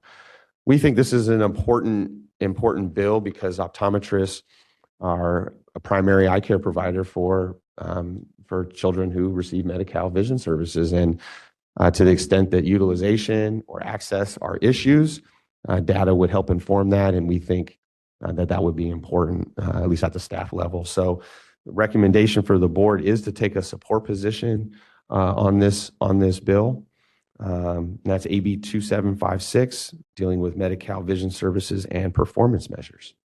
Happy to take questions, comments. I just want to make a comment. So I just think it's really disturbing if you read the report from COA that the number of children that have Medi-Cal has gone down with the amount of vision screenings and exams that they've had. So since I am terming off, if you guys would humor me, I did write a short little statement. So when you guys do vote on this later on, so this is my statement. The California State Board of Optometry should support AB 2756 as it will help to track access to essential vision care services under Medi-Cal. Expanding access to optometric care is critical to ensuring timely diagnosis and management of vision and ocular health conditions, particularly for the underserved populations. This is especially important for the pediatric population, where early detection and treatment of vision problems are vital for proper visual development, academic success, and overall quality of life. Supporting AB 2756 reflects a commitment to improving access to care and promoting better long-term health outcomes for children across California. So this is something I think when you guys look at this later on, when I'm not here, that if you could think about. Thanks. Greg, or Member Juan, we could also move to support the bill today, I believe, correct? So if you would like to move to support the bill, you're welcome to make that motion before you term out. I have a question before we move to act upon this. I have done most of my work in government at the local government level, and I just assume that some of my colleagues on this board may have had a similar reaction. Can you speak to how, I think there is a wild gut and amend because we need a placeholder bill to sit around, but if you look at what has been crossed out and what has been added, we are apparently completely amending a bill that had to do with single payer healthcare and turning it into something completely different. Is this a normal part of the Sacramento legislative process? Should we be reading anything into the fact that everything originally in this bill has been deleted and replaced with something that has, besides being healthcare related, nothing to do with the original intent of the bill? I don't have the specific answers. I mean, I could venture a guess that we're in the second year of the 2-year ledge cycle, and this author may have been seeking a vehicle and found one that had language within it that wasn't moving or otherwise going to go forward. But you mean, in addition to it being a gut and amend, it was also not, it was a different author's bill originally as well. So I don't know what conversations would have occurred between those two members to make this decision. But Okay, I'm trying to make sure that, gut and amends of this nature are something that are routine and happen often. When haven't they in get the state of California run out of numbers. well, there are legislative rules, and I'm not going to quote them because I don't know them, but there are legislative rules that cap the number of bills that each member can introduce. You may find that hard to believe because there's still like 3,000 bills introduced every year, but they are capped at a certain number of bills. So that could have something to do with it. I think, again, gut and amends of erasing one thing and completely replacing it with another are routine, frequent, often occurrences. Where they get a little, I was going to say scary, but when they get where you really want to pay attention to them is when they're occurring toward the end of the session, right? When you're getting into those last final weeks, or like right when you're getting up to an important legislative deadline, and then all of a sudden you see something like this. That's right, because there's not enough time to consider it and bring in stakeholders, and we're not at that point. Okay. No, we're not at that point. There is a 3-day in print rule, I think, for every bill that it has to be in print for 3 days before it can be acted on. So, but we're well in advance of this. This bill has been referred to a committee. Last I looked, it hadn't yet been set. That could have changed since we published the materials, but I think this is fairly normal and standard at this point of the process. And a comment. Yes. I totally agree with this bill with the children and tracking, and like Member Kleppa, I do agree having measures that we monitor and look at are great. My only concern is we don't know what the fiscal impact to DHCS is, and vision benefits to adults is subject to budget constraints. So in 2009, 2010, adults didn't have any vision coverage, and it wasn't until 2020 that it was. So I feel like that's my only watch out. If it's very expensive to implement, what does it come at the expense to adults? Does everybody understand what Member Bragg just mentioned in terms of, okay, Member Bragg, do you want to explain that maybe for the public members about how children are required to be covered, but the adult benefit is optional, and then that timeline? Yeah, so federal law requires children to be covered under the Medi-Cal, Medicaid. Adults over 21, that's an optional benefit. And so there have been, in the history, there have been times where budget constraints, it was scrapped because it's an optional feature. So if it comes in the future that there are budgetary constraints, that would be something that might be looked at in order to meet this requirement. If it is an expensive process to implement, having the people that do the reporting reaching out to the different organizations. So, thank you. Yeah, I mean, in terms of the fiscal, you're right.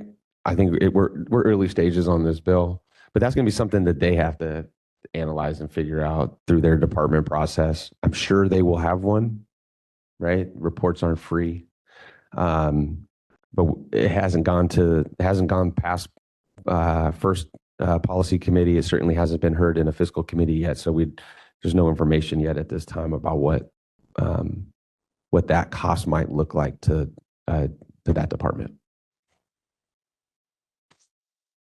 I just want to make a comment that I think the board historically has taken positions that were very supportive of trying to increase access to optometric services for children. I know in the past, the board, I think, has tried to sponsor a bill that would require vision screenings.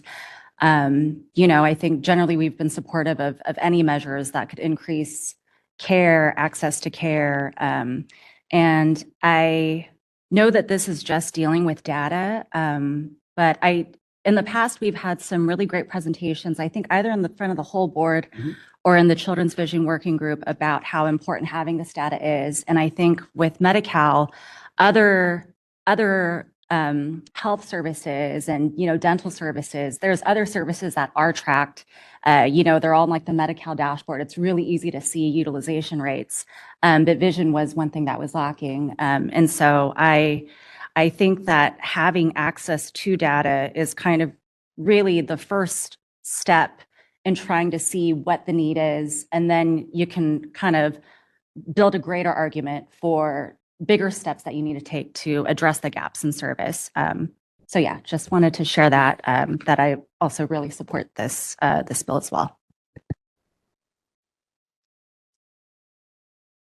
Just to throw my 2 cents in, as Member Bragg indicated, I dearly love targets. So this is right dead center in my area. So I certainly support it. It looks like it will achieve a greater goal and give us an ability to evaluate whether that goal is being achieved in a timely fashion. So I would support it as well.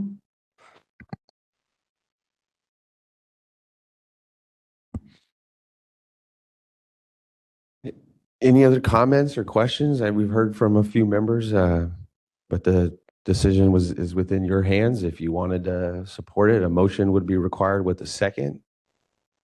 I would like to make the motion to support AB 2756. I'll second.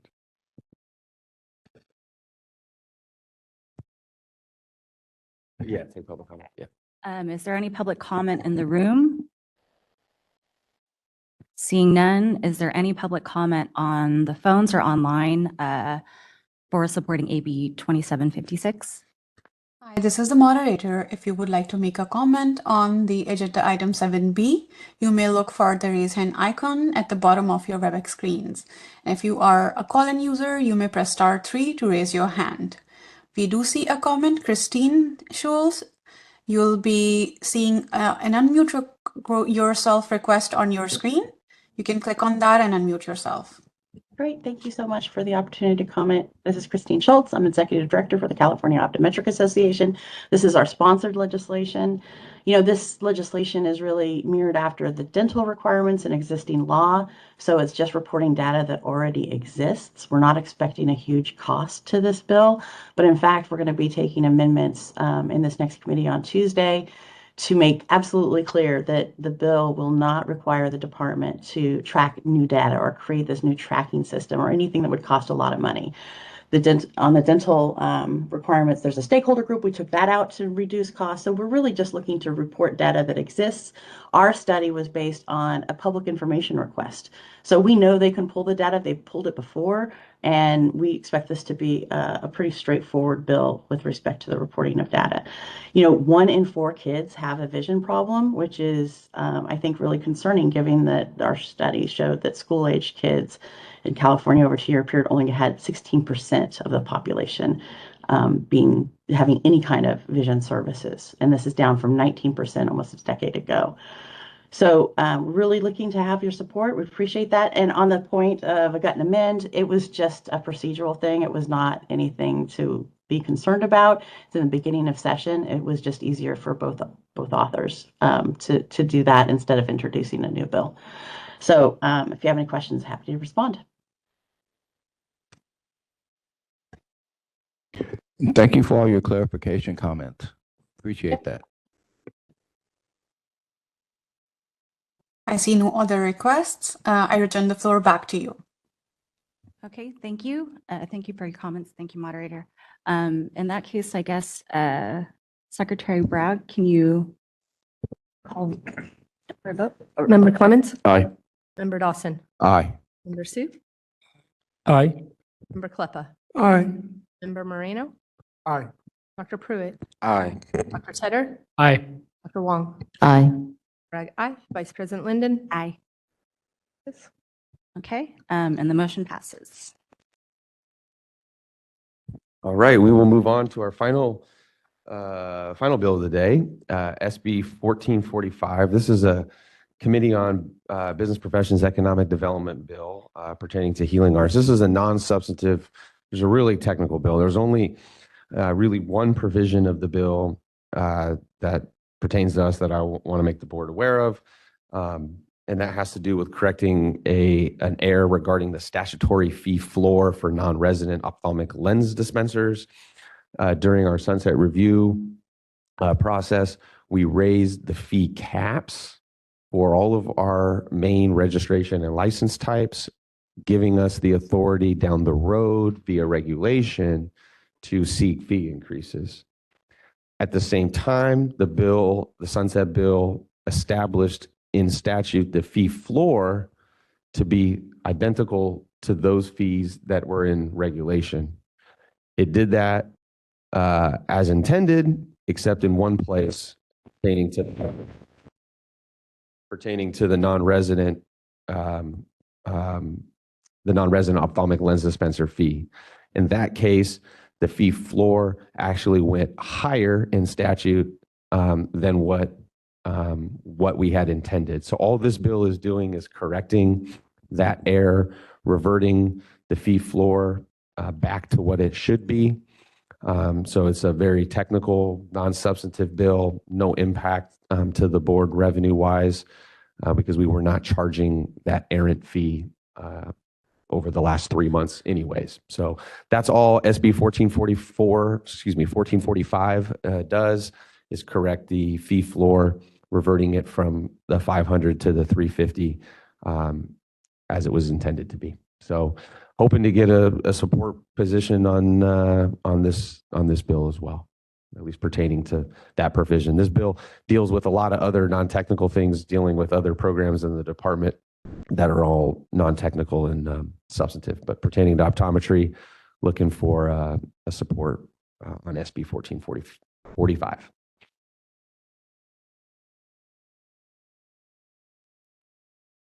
Are you looking for a motion at this point? Yes. Okay. I'll make the motion to support SB 1445. And I'll second it. Is there any public comment from those in the audience on supporting SB 1445? Seeing none, is there any public comment on the phone or online? This is a moderator. If you would like to make a public comment on the agenda item 7C, you may look for the raise hand icon at the bottom of your WebEx screen. And for call-in users, you can press *3 to raise your hand. We are displaying instructions and we'll give you a moment.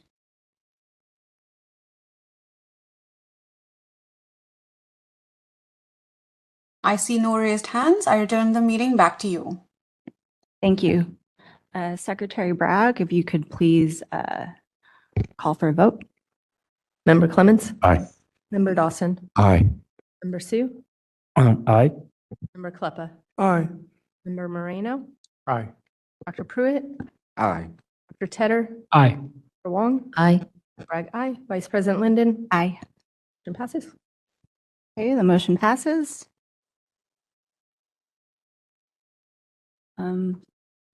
Okay, so we'll move on to the next agenda item, item number 8. Hold on, we should take public comment on the whole item 7. Oh, yes, okay. Is there any public comment on item 7, generally? In the audience, seeing none, is there any public comment on the phones or online regarding agenda item 7? Hi, this is the moderator. If you would like to make a public comment on the agenda item 7, you may look for the raise hand icon on the bottom of your WebEx screen. We are displaying instructions and we'll give you a moment. I see no raised hands. I return the floor back to you. Thank you. Okay, so we can move on to agenda item number 8, presentation and discussion regarding optometry licensure process. Thank you, VP Linden. I'm going to present this item, optometry licensing process. Just a couple housekeeping items before we get into it. We're at 11:30. I think lunch pickup is around 11:45. And then we will do this item. Staff will get lunch around 11:45. We'll return to the room with lunch following I think the completion of this item, we'll probably do closed session and lunch, and then we'll come back from that and we'll have just one more item left to do. But with that, I'm going to get into this item, which is the discussion presentation of the optometry licensing process. And apologies to Member Wong, who's heard this just last week and has heard it probably more often than everybody else. But what I intend to do with this presentation is to present it to you all, the board, and members of the public listening, much like I would if I was talking to third years or fourth years.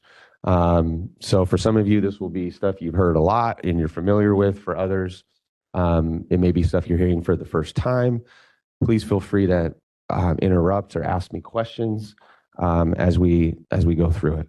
I enjoy hearing this every single time.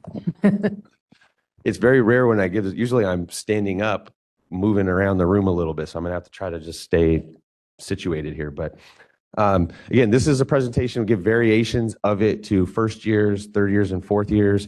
This presentation specifically is more geared toward third and fourth years who are thinking about application and the licensing process. So just follow along with me in your meeting materials. I don't think we included the slide in the presentation in the slide deck. So in this presentation, we're going to talk about all things that a student or an applicant would need to know to get licensed. One of the first things that they need to do is they need to know about the board, right? They need to know about the Board of Optometry. They need to know about our website, and they need to have the ability to stay in touch with us, to follow us, right? So in your materials, you see one of the very first things that we show everybody is a slide deck that has some QR codes with access to our listserv, Facebook, LinkedIn, and X, or Twitter. We want the students and the applicants to know where they can find us, right? Listserv, a quick aside, is perhaps less important now, if you will, because we have email authority. Every applicant has to give us their email address on their applications now. Before January, that was not a requirement. And so we really had to do a lot of work to get this listserv out there. Folks had to sign up for listserv on their own. We were also taking email addresses that we had volunteered from our applicants and incorporating them into our listserv. The good news, again, is now with email authority, everybody has to provide that to us, and we're able to stay in contact with our folks, in a much easier way. So we always start with that, just the basics of letting folks know how they can access our information, where they can follow us. The next slide, just as I move through the physical materials, is to talk about what we mean when we say preparing for future practice. When you're a third-year student, a fourth-year student, you're hearing presentations, you're getting outreach from companies, from doctors, from future employers, from others in the business world that you may be engaged with once you're licensed. What do we mean when we, as the state board, talk about preparing for future practice? We don't mean preparing for future practice in the context of how do I maximize revenue and sell the most glasses every month, right? What we mean when we talk about preparing for future practice is how to get licensed, how to apply for that license, what are the requirements that you need to meet to get that license, to earn it, what do I have to do after I get the license? So when we talk about preparing for future practice, that's what we're talking about. How do we begin to prepare for that future practice? One of the first things that we have to do as an optometry applicant is to sign up for, take, and pass the California Law and Regulations exam. So one of the very first things that all students should be doing to prepare for that is to be reading and studying the laws that govern their practice, right? We talk about reviewing your lesson materials and your plans, but you heard earlier in a different item this morning about the caution that all students and applicants need to exercise in that regard. You need to be careful about using materials or lesson notes that have been passed down to you because the scope of practice of optometry is dynamic. It's not static. It's going to change. One of the things that I tell all of the students in third and fourth year is that it's very likely that the scope of practice of optometry said one thing when you entered your very first day of optometry school, and it's very likely it says something different when you leave because it's dynamic and it changes over time. There's some important examples of that. In 2008, Glaucoma Authority came in. In 2000, Lacrimal Authority came in. In 1996, Therapeutic TPA Authority came in. Those are three significant jumps in the scope of practice of optometry that occurred over time. More recently, a very concrete example that we've shared with students has to do with radio frequency. When students went back to semester in August, radio frequency was not legal in 2025. But by October, the regulation had been enacted, right? And so that's just a concrete example of how things change. It's the licensee, it's the applicant's responsibility to stay on top of those things. And so that's also what we mean by preparing for future practice is understanding your scope of practice and how it changes and that it's dynamic, not static. Everything that we talk about in this area applies for all of the other states, even though we in California aren't familiar with how Texas does their application or licensing process. The scope of practice, that fact doesn't change. It's dynamic. It's not static. And it exists that way across all of the states in this country. So we know that students are seeking licensure or are interested in licensure in multiple states. And so it's important that they understand their responsibilities as they're navigating those state application processes. One of the things that we hammer home a lot here is reaching out, right? Again, we said it earlier about not suffering in silence, but contact the state board. I say this to all of the students, I'm 25/8. And they can figure out that math. What I mean by that is if you're up late at night having a question or you're worried about something, I'm probably up thinking about optometry in some way too. And so send that email, right? Reach out.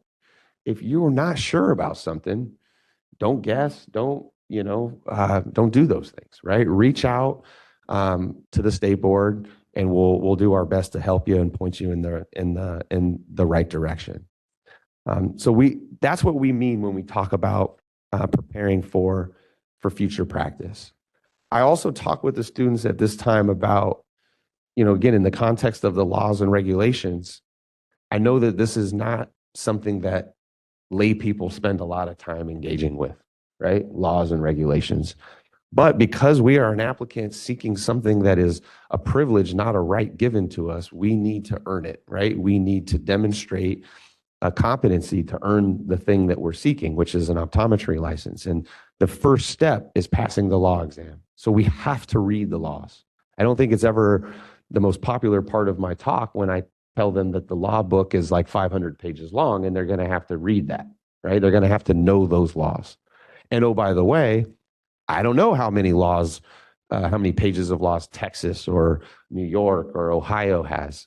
But if you're getting licensed there, you're going to have to know those laws too, right? And so we start to talk to them about some of these words that sound very foreign. Business and Professions Code Section 3056, 3057. That's where you can find, for example, the actual requirements to get licensed as an optometrist.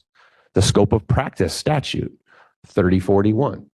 We start talking about and using those words, Business and Professions Code, section, so on and so forth, California Code of Regulations, so that it starts to become a little more familiar to them. So it's not such a foreign thing. As we move into this process and into this talk, again, spending a little bit of time talking about the sort of dynamic aspect of scope of practice and how it changes. We then move into sort of the nuts and the bolts of the application process. And what is the first thing that I have to do? The first thing that I have to do is go to Breeze, www.breeze.ca.gov, and I have to create an account. And this is not an account This is not my license, right? This is not that, but this is creating an account that's going to help facilitate that application and that license that I'm hoping to receive. So we talk about Breeze. In your materials, you have a screenshot of what the actual login for Breeze looks like. The very first page, the very first thing you see when you go to the Breeze website as a new individual, somebody who doesn't have an account yet on that system, is a page for you to register, as a link for you to register. And so that's the very first step that all optometry applicants need to do. You need to go to the breeze.ca.gov website, create a username and password. We spend a little bit of time here talking about, again, the responsibility that they have to know that username and password. The state board does not know it. We don't have it. We don't have access to it. And again, I would imagine that the other state boards of optometry also use some type of electronic or online system that probably is going to require a username and a password. You need to remember these. You need to have some sort of system that you use as an individual that's going to help you remember your username and passwords and your due dates for things, right? It will happen, as it always happens, generally the last week of the month, because our licenses expire at the end of the month. Help! I am locked out of my account and I have to renew tomorrow. Help, help, help. All we're going to be able to do is give you the toll-free number for Breeze, right? Or the email help desk for Breeze, because we do not know your username and password. So we just try to drill that into them, the responsibility that they have in that regard. We want to make sure that our applicants know what Breeze is, right? It's not just the application licensing platform. It's also a public-facing system to receive complaints. So we want our optometrists, our applicant optometrists to know that they are also consumers of optometric or optical services. And if they have a situation that, they need to file a complaint against somebody, this is that system as well. So we talk about Breeze in that regard with them, that it's not just an applicant licensure system, it's also a system to file complaints. A common question that we get from applicants and licensees always has to do with when my license expires and things like that. Breeze is real time. So after you've created an account and you do have a license, you're able to log into that account and see real-time information, right, regarding your license status. When does it expire? Do I have an open renewal? So on and so forth. So Breeze is sort of a one-stop shop, both from the applicant perspective, and then it also has this consumer perspective in terms of filing complaints. Having already sort of set the table in this conversation about business and professions code and the responsibility that licensees have of reading the laws and knowing what the laws are, as we move along, we start talking about those actual license requirements. And we, again, are very intentional about mentioning business and profession code section 3056 and 3057. They need to know where they can find those requirements, right? And what are the requirements in California? They're the same for everybody. It doesn't matter if you have a license in another state or in every other state except California. You will have to do the exact same things for the California process. You have to pass the California Law and Regulations exam. You have to have graduated from an accredited school of optometry. You have to pass all parts of the National Board of Examiners of Optometry exam, or NBEO, including TMOD, Treatment and Management of Ocular Disease. Now, a quick note about the passage of those exams. There are 3 parts to the NBEO exam and TMOD. So you can think of it as 4 exams if you want.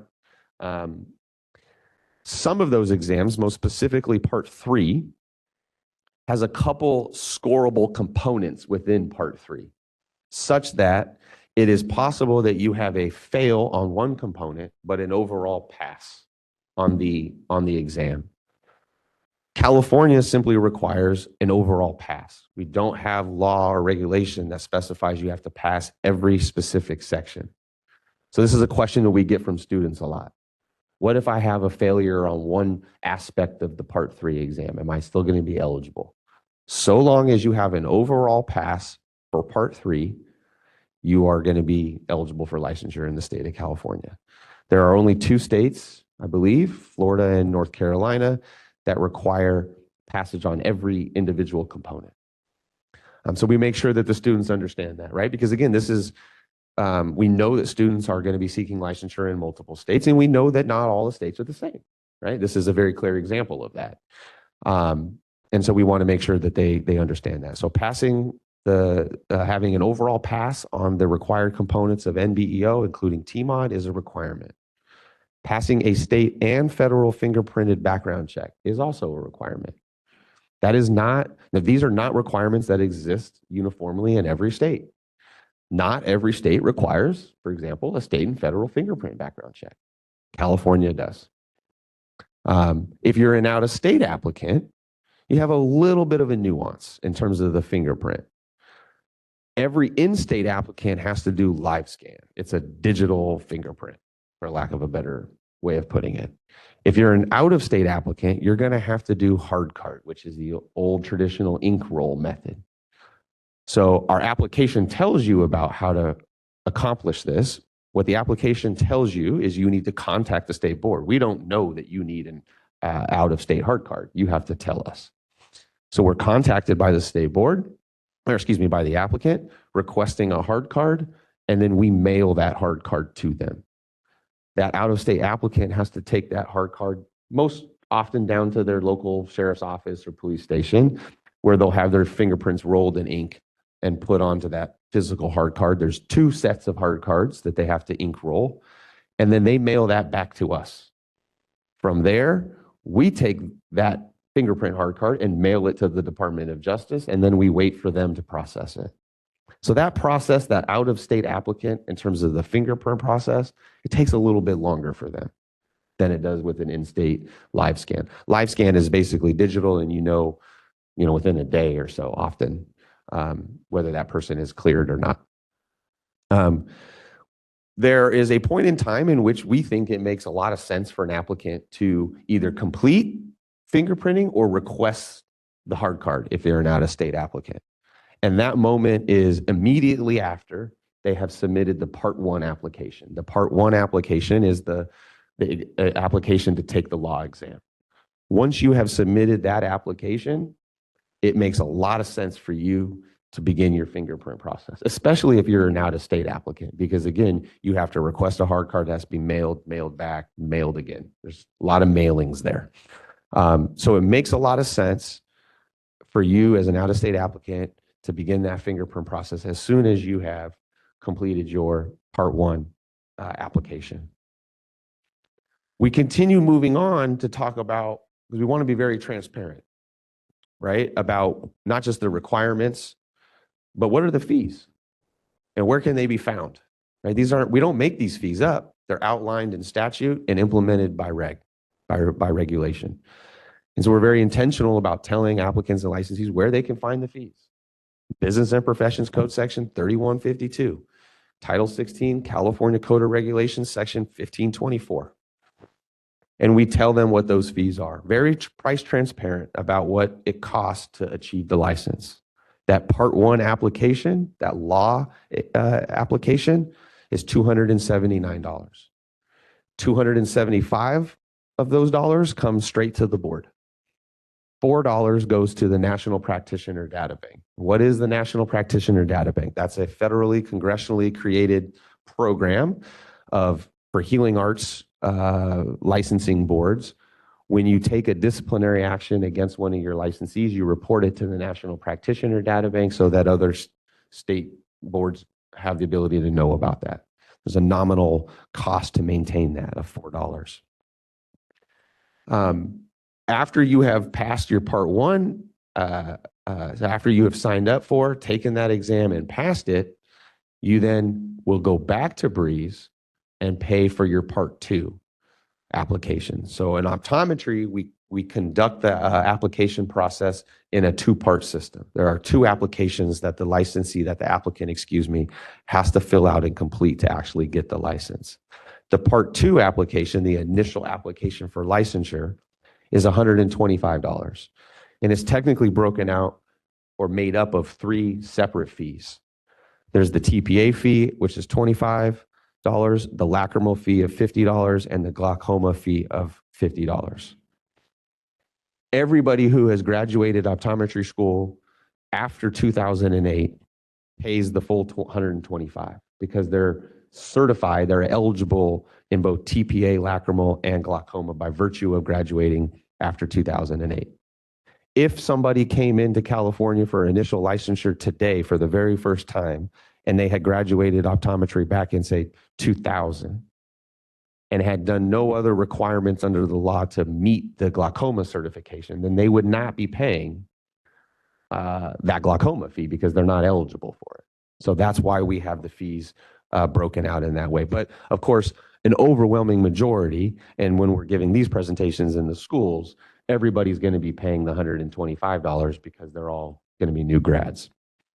LiveScan has a fee as well, and that's dependent upon the provider. They're small businesses, they set their own fees.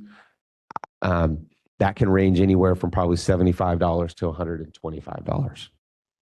Hard card is a set standard fee of $49, and we want to make sure that the applicant doesn't pay it twice. They actually have the opportunity to do that, but we don't want them to do that because then we'd have to refund one of the fees. You can pay for the $49 hard card electronically at the time of your application, and many folks do that. But some folks also will pay by check when they submit the hard card back. We just want the applicants to pick one or the other and only pay $49. We also tell folks what the renewal is. Just get out in front of it so they don't have any sticker shock 2 years down the road, that the renewal is $534. And that's $500 for the renewal itself, $30 for cures. And what is cures? Cures is a system run out of the Department of Justice for controlled substance tracking, broadly speaking. Every licensed optometrist has limited controlled substance prescribing authority under the law. Where do we find that authority? We find that in Business and Professions Code Section 3041. And it outlines the ability for an optometrist to prescribe tramadol, hydrocodone with codeine, limited to 3 days. And I always forget what the third one is. But there's one other limited prescription, limited drug, limited authority for prescribing a controlled substance. So because every optometrist has this ability, even if the optometrist does not routinely or perhaps ever prescribe these substances, they have the ability to, and so they have to pay $30 into cures. $4 again at the renewal for the NPDB to maintain that system. So it's $534 if you're renewing active, and that's every 2 years, expiring at the end of the month, 2 years from when it was issued. This is I say it that way because we still have some students, even in 2026, who will ask questions about, does the board still do birth date renewal? And I think birth date renewal went away like in 2018, 2019. So all of these optometry students asking that question entered optometry school with that not being the law, right? But they've heard about that from older docs that have been licensed in the past. More mature docs, exactly. Excuse me. So there is no birthday renewal. Everybody, if you're licensed today, April 10th, your license would expire at the end of April in 2028. So it's actually 2 years and some free days, if you will. Excuse me. But we want to make sure everybody is aware of that renewal cycle. So now that we've kind of got some of those basics out of the way in terms of, where are the laws that govern the requirements, where are the laws that govern the scope, basic about Breeze and creating the account, we now start to move into starting the application and using that Breeze account that we created to open that new exam request application. And when we give these presentations, we include the screenshots, actual screenshots from Breeze, so that they can see what this looks like. right? So they can see what those drop-down menus look like. We're not the only board that uses Breeze as its online licensing platform. They need to navigate to the California State Board of Optometry in the drop-down and then select the exam request application, which I've been referring to as the part 1. So that's the very first step. They're going to select that application and they're going to fill out the information that's being asked of them. It's mostly demographic, name, address, that type of information. Again, at the beginning of this year, email addresses became required from our applicants and licensees. And so everybody has to provide an email address, which is a good thing in this process because they are going to be given their authorization to take the exam via email. And that's going to happen about a day, maybe 2 days after they have submitted and paid for this application. Now, this application is not reviewed by staff. If they have filled out the information correctly and made the payment, it's automatically approved. And then about a day later, maybe 2 days later, that applicant should expect to see an email from our exam vendor, which is notifying them that they now have the opportunity to go schedule their exam. The exam for the California Law and Regulations exam is our exam. It's the state board's exam, but we don't physically administer it ourselves. We have an exam vendor, a contractor, PSI, that performs that work for us. They have locations all over the United States. The exam bulletin that every applicant gets when they sign up for the exam is going to tell them all of the locations around the country that they can schedule their exam in.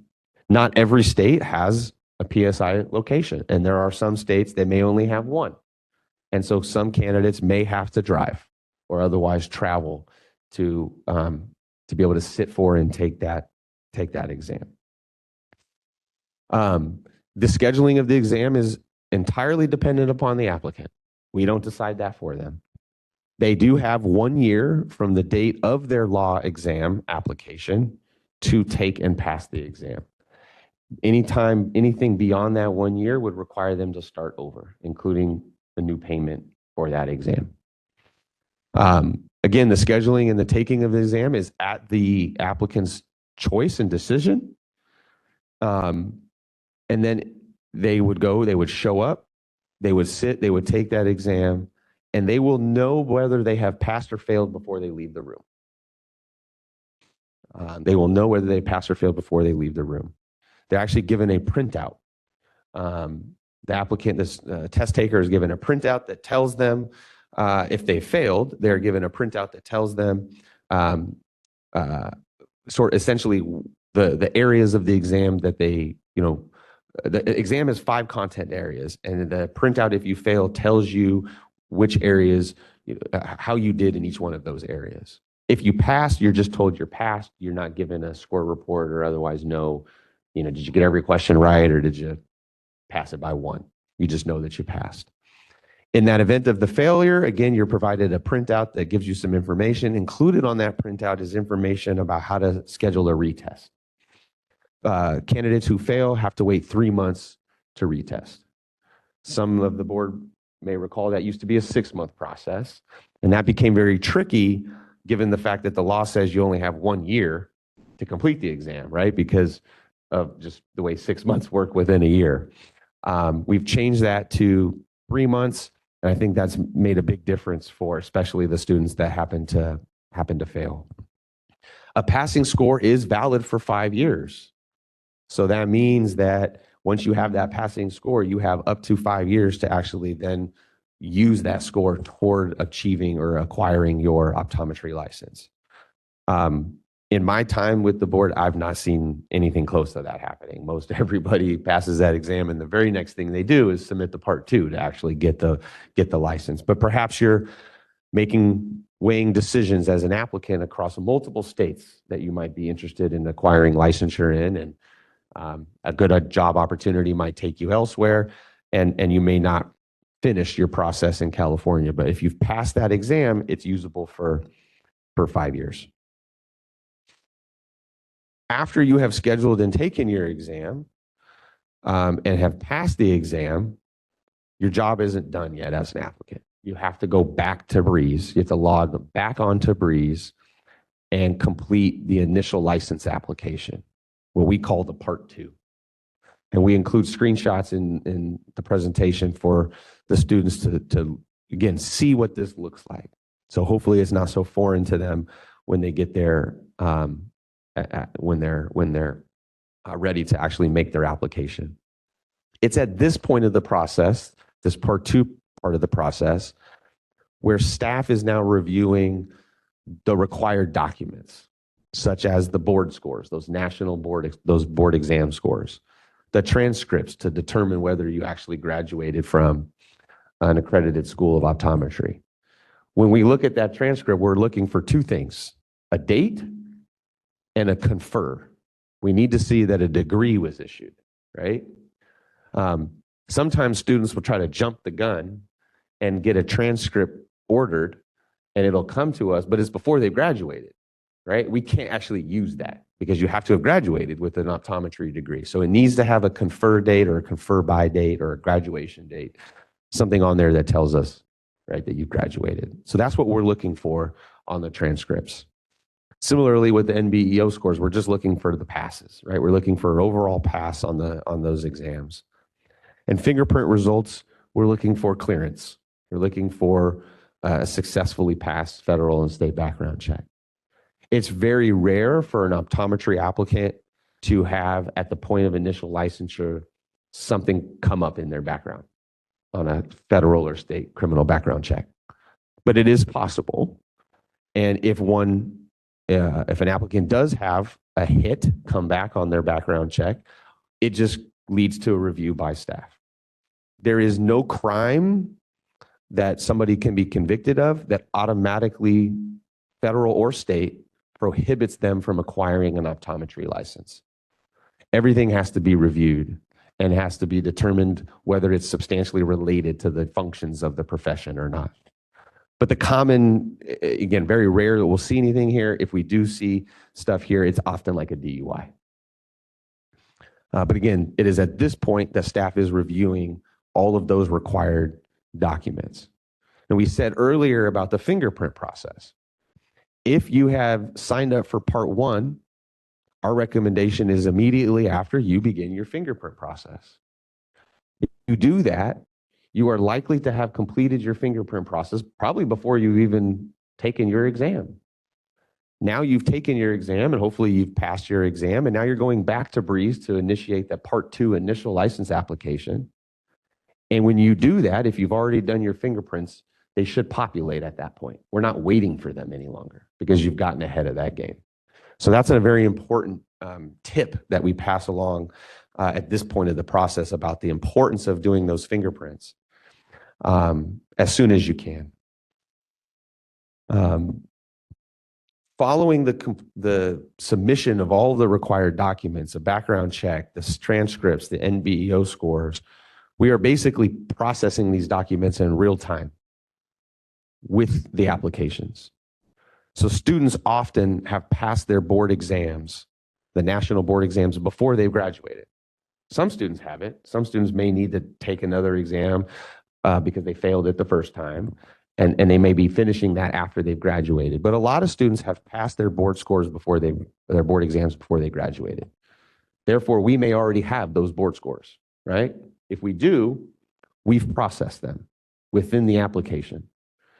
And so it's very possible, and it happens very often, that all we are waiting for is the transcript.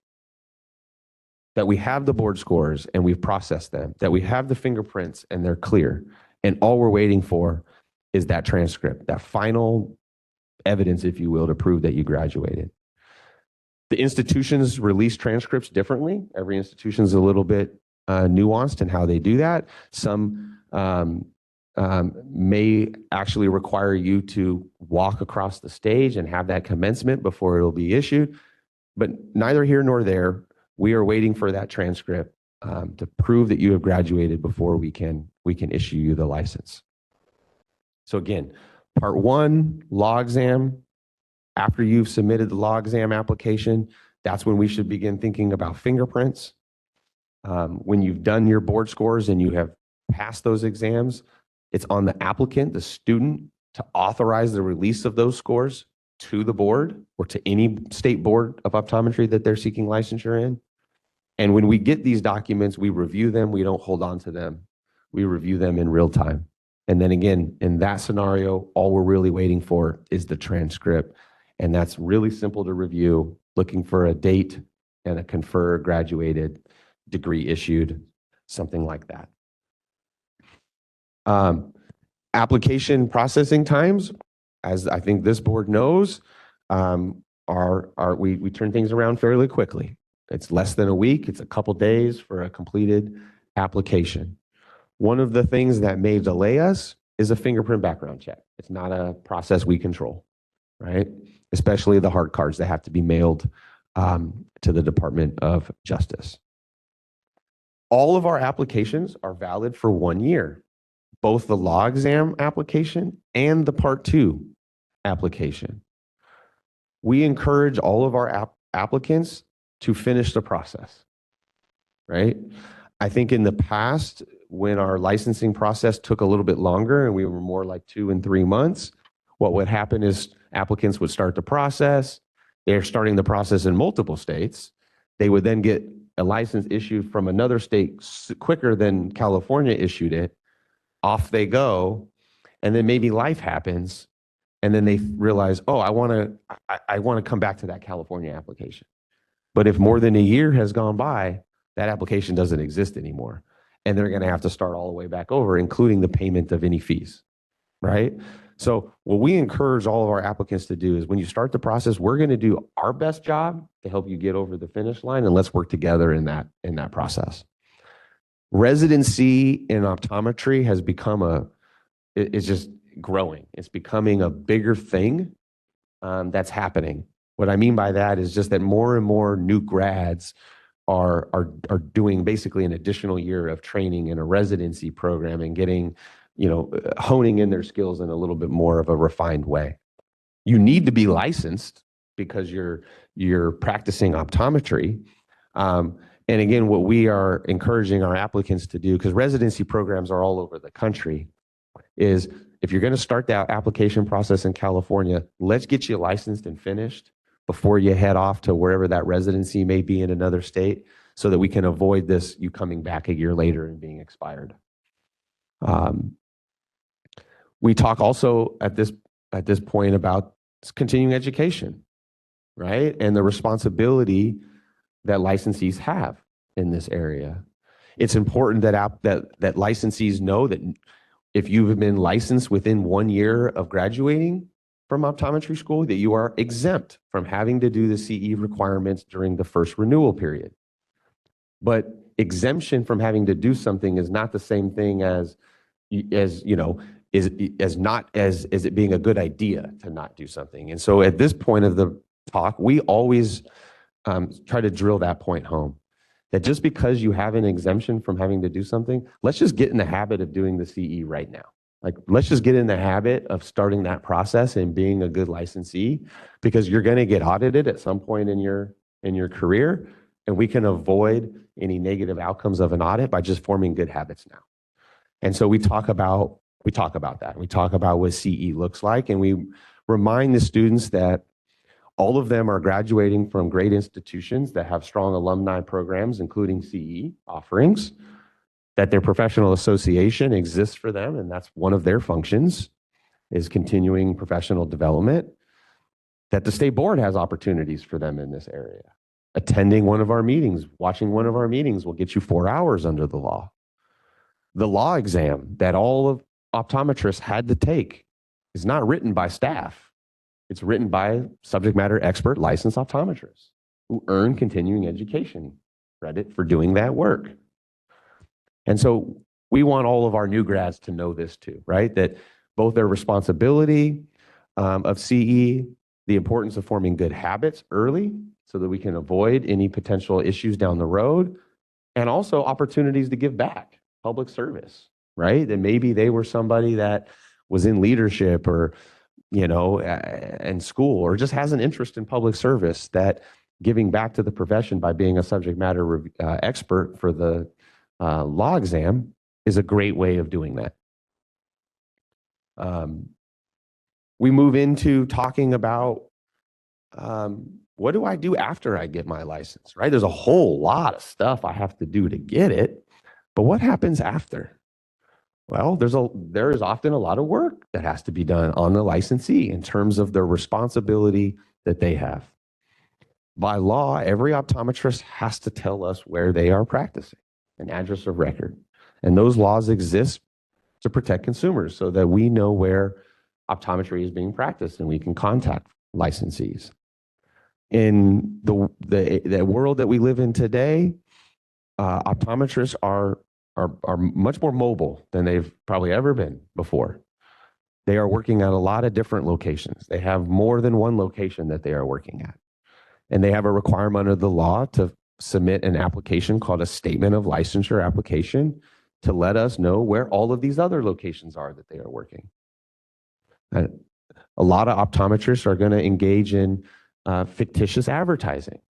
They might form a corporation and open a small business called Beautiful Eyes Optometry. I can't do that under the law without a fictitious name permit. And the purpose of a fictitious name permit is really consumer driven, so that the board who oversees optometry knows where optometry is being practiced. Acquiring these additional permits or licenses are all achievable on Breeze. And so we want our licensees to know that. New grads are often in flux about where they're living. Maybe they've been using a parent's address, or maybe they're moving in and out of a roommate situation, right? When you're that age and you're graduating from professional graduate school, things are in flux for you. We don't want our students putting 200 Minor Hall, Berkeley, California, and using the school address as their address or record. It's not going to get to them. This is always often in the conversation we have taught, this is a question period where, well, what should I do if I'm not sure where I'm living? The law does allow licensees and applicants to use a PO box. Totally recognize that has a cost, right? It's not free to have a PO box, but if there's no other way that you don't have a permitted address, you still have a requirement that the board can notify you. And so the law does allow a PO address. I think a lot of times students use their parents' address. Ultimately, the point is that they have to make sure that their address or record is accurate and up to date so that we know where they are. Again, all of these additional licenses and permits are acquired on the Breeze platform. Just a few more slides on this item. We want to make sure all of our applicants and licensees know about DCA search. We want them to know about Breeze, of course, because that's where they're going to make applications and renewals and sort of effectuate changes to their status, their licensure status. But we want, as a consumer protection board, our licensees to know about DCA search too. We want them to tell their family and friends about it, because nobody should be hiring any professional, whether it's a contractor, an automotive repair person, seeking out a healthcare provider, without making sure that person is licensed. And DCA search is the public-facing system to do that. If there's any discipline taken against the licensee, if a citation has been issued, or any formal discipline like they're on probation, anything like that, that's attached to their profile on DCA search. And so we want our applicants and licensees who are also consumers to know about that system too. We talk about renewals. Again, we've talked a little bit about it just throughout the presentation, but a reminder that the license is active for 2 years and it expires at the end of the month it was issued 2 years down the road. The reminder about continuing education and the exemption that most new grads will have, right? Almost every optometry, I think every optometry school in the country graduates by about the 3rd week of May.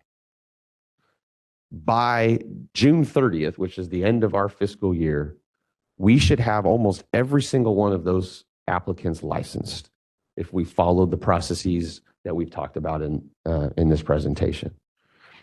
And So we want them to know, right, that they're almost all going to have this exemption because they're all going to get licensed within 1 year. But again, we still want to drill in that exemption just isn't a get out of jail free card. Let's get in the habit now of doing CE and building those habits. And so that's the final part of this presentation is really, again, drilling in what we're going to do in terms of those audits and the CE audits. And having everybody understand, again, that what we started with in this presentation is licensure is a privilege, not a right, right? And that the CE requirement as a condition of renewal is a minimal requirement. It is the mechanism that the legislature has decided upon to determine minimal competency to continue to practice. There are alternatives. There could be a requirement that everybody have to test again after a certain number of years. And I don't think anybody wants that. And so let's do the job that we should be doing to meet the minimal requirement, which is CE, right? 50 overall hours, 35 in ocular and 10 in glaucoma.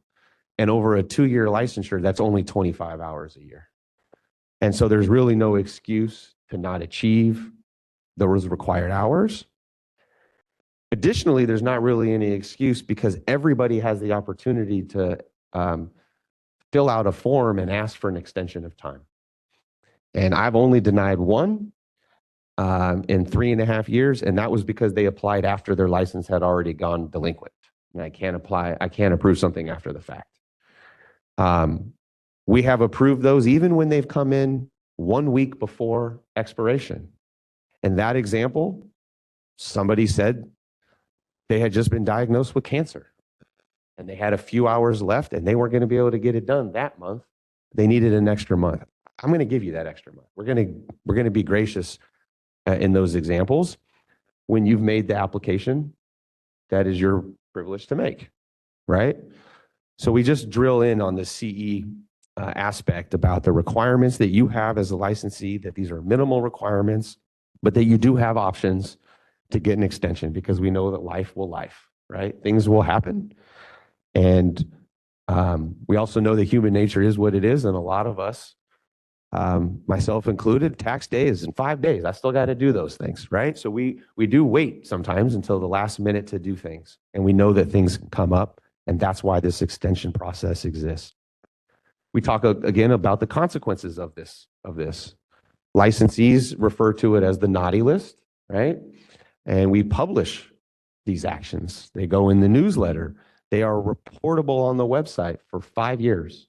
They're going to follow you around, right? There may be professional impacts that you have to deal with if you've been cited, right? Or if it's worse than a citation, formal discipline. We talk about the consequences of those fines, right? Up to $2,500 for failing a CE audit. The last point I think we make about CE is that not just is it your responsibility as a licensee, but that you have a lot of opportunities and options out there. And the board wants to help. As the board knows, we do approve a certain segment of CE. We publish those approved CE courses on our website and distribute them to licensees. So we want to make sure that our applicants, licensees know that there's a lot of opportunity out there for them to meet these requirements. The final item for the presentation is just to make sure that everybody knows how they can contact us, right? We started with the listserv and the QR codes for our social media accounts, but we want to make sure that folks know our email addresses, our phone numbers, and the fact that we're here to help them 25/8. We've talked about it a lot just in this presentation and in these presentations in real time. We really hammer home the fact of again, privilege versus a right to the license, and that the Board of Optometry does not exist to protect them. Right? We all know what our mission is. It's to protect consumers. It's not to protect licensees. So we don't exist to protect them, but we don't exist without them. Right? We don't exist without the licensee. And licensees are also consumers as well. So we want to make sure that they know that the board is here to help. We may not always be their ally, right? We don't exist to defend them. They have professional associations and others that do that work for them. But the more that we can work together and be partners, the better the outcomes and optical and optometric care will be for the consumers of California. So that in a nutshell is the licensing presentation that we give, mostly geared toward the 3rd and the 4th years. And I'm happy to take any questions that any of you may have at this time. Yes, sir. My one question is, can you earn CE while you're in school? No. Okay, thank You you. have to be a licensee, and you have to, it has to be relevant to optometric practice. There was one case that I saw of somebody who had a license issued by another board, who then went to optometry school and tried to use the optometry school for CE for their other license, and that didn't work. So it has to be relevant to the practice, right? In that case, they had a non-optometric license and they were trying to use grad school and optometry toward it. That's not going to work because it's not relevant. So can I ask a question also? Sure. Okay, so you've mentioned that the licensure process varies from state to state. So how do the differences in state optometry licensure requirements affect eligibility for licensure by endorsement or reciprocity in California? That's a good question. The short answer is they have no impact or effect whatsoever because California has no reciprocity or endorsement process. Again, it doesn't, you could have a state board optometry license issued by all 49 other states. And we're going to say congratulations for you, but here are our requirements. You still have to pass our state and federal fingerprint background check. You still have to show us your transcript. You still have to show us your NBEO scores. We do not have a process in law to utilize any other state license that's been issued to grant you a license here. The only caveat to that is if you're a federal military licensee. And under the federal law, you don't even need a state license to practice in California if you have another state license and you've been ordered to come into California for military orders. That's the only exception. But otherwise, you have to go through our process. There is no reciprocity or endorsement for an optometry license in California. Great presentation. The last thing you said, just being silly, unless that bill passes, right? Well, the disaster bill, yeah, well, then there could be another avenue for disaster folks as well. But yeah.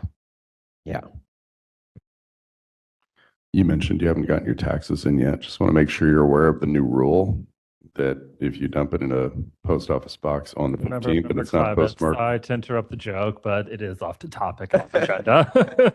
I Turn your taxes in late. Had to get through this board meeting first. I just had a quick question on the fees. Yeah. With the PSI, I think I know the answer, but the PSI is $32 approximately. Yeah. Is that paid for in the Part 1 application, or when they get the link from PSI to schedule, that's when they pay? They pay the PSI fee directly to PSI when they schedule the exam. Yeah. I think I probably forgot to mention that fee, but thanks for bringing it up. It's about $32.10 or something like that. And that would be the same for retake? That's just all handled through PSI Yeah. and they don't have to file another Part 1? Correct. Our 279 gives them 2 opportunities to take the exam from our fee.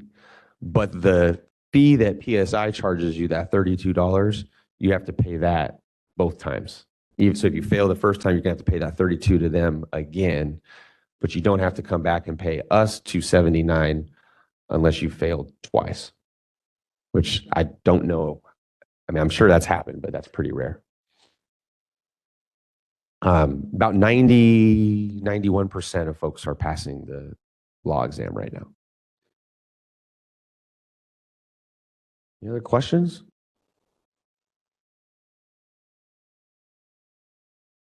Public comment?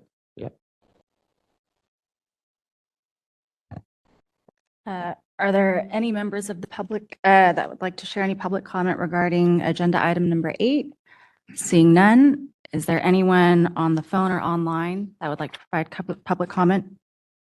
Hi, this is the moderator. If you would like to make a public comment on agenda item number 8, you may look for the raise hand icon at the bottom of your WebEx screen.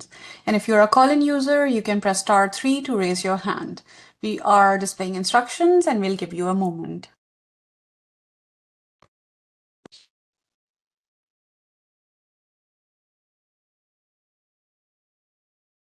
I see no raised hands. I return the meeting back to you, Chair. Thank you. I think at this point, we should take lunch break and we can go, lunch is in the room, and if the board agrees, I think we can do closed session and lunch.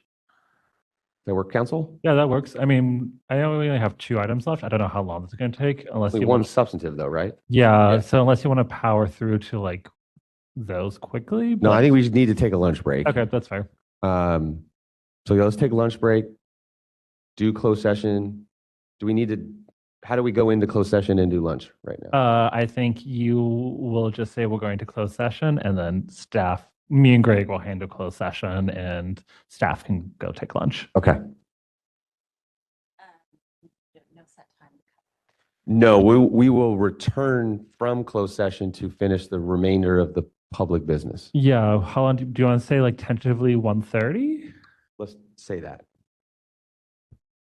So we will enter closed session and come back roughly around 1:30. Yep, we're going closed Or session to monitor discuss the 2 items on the agenda for closed session. I don't think we have any disciplinary action, so it would just be the pending litigation. Correct.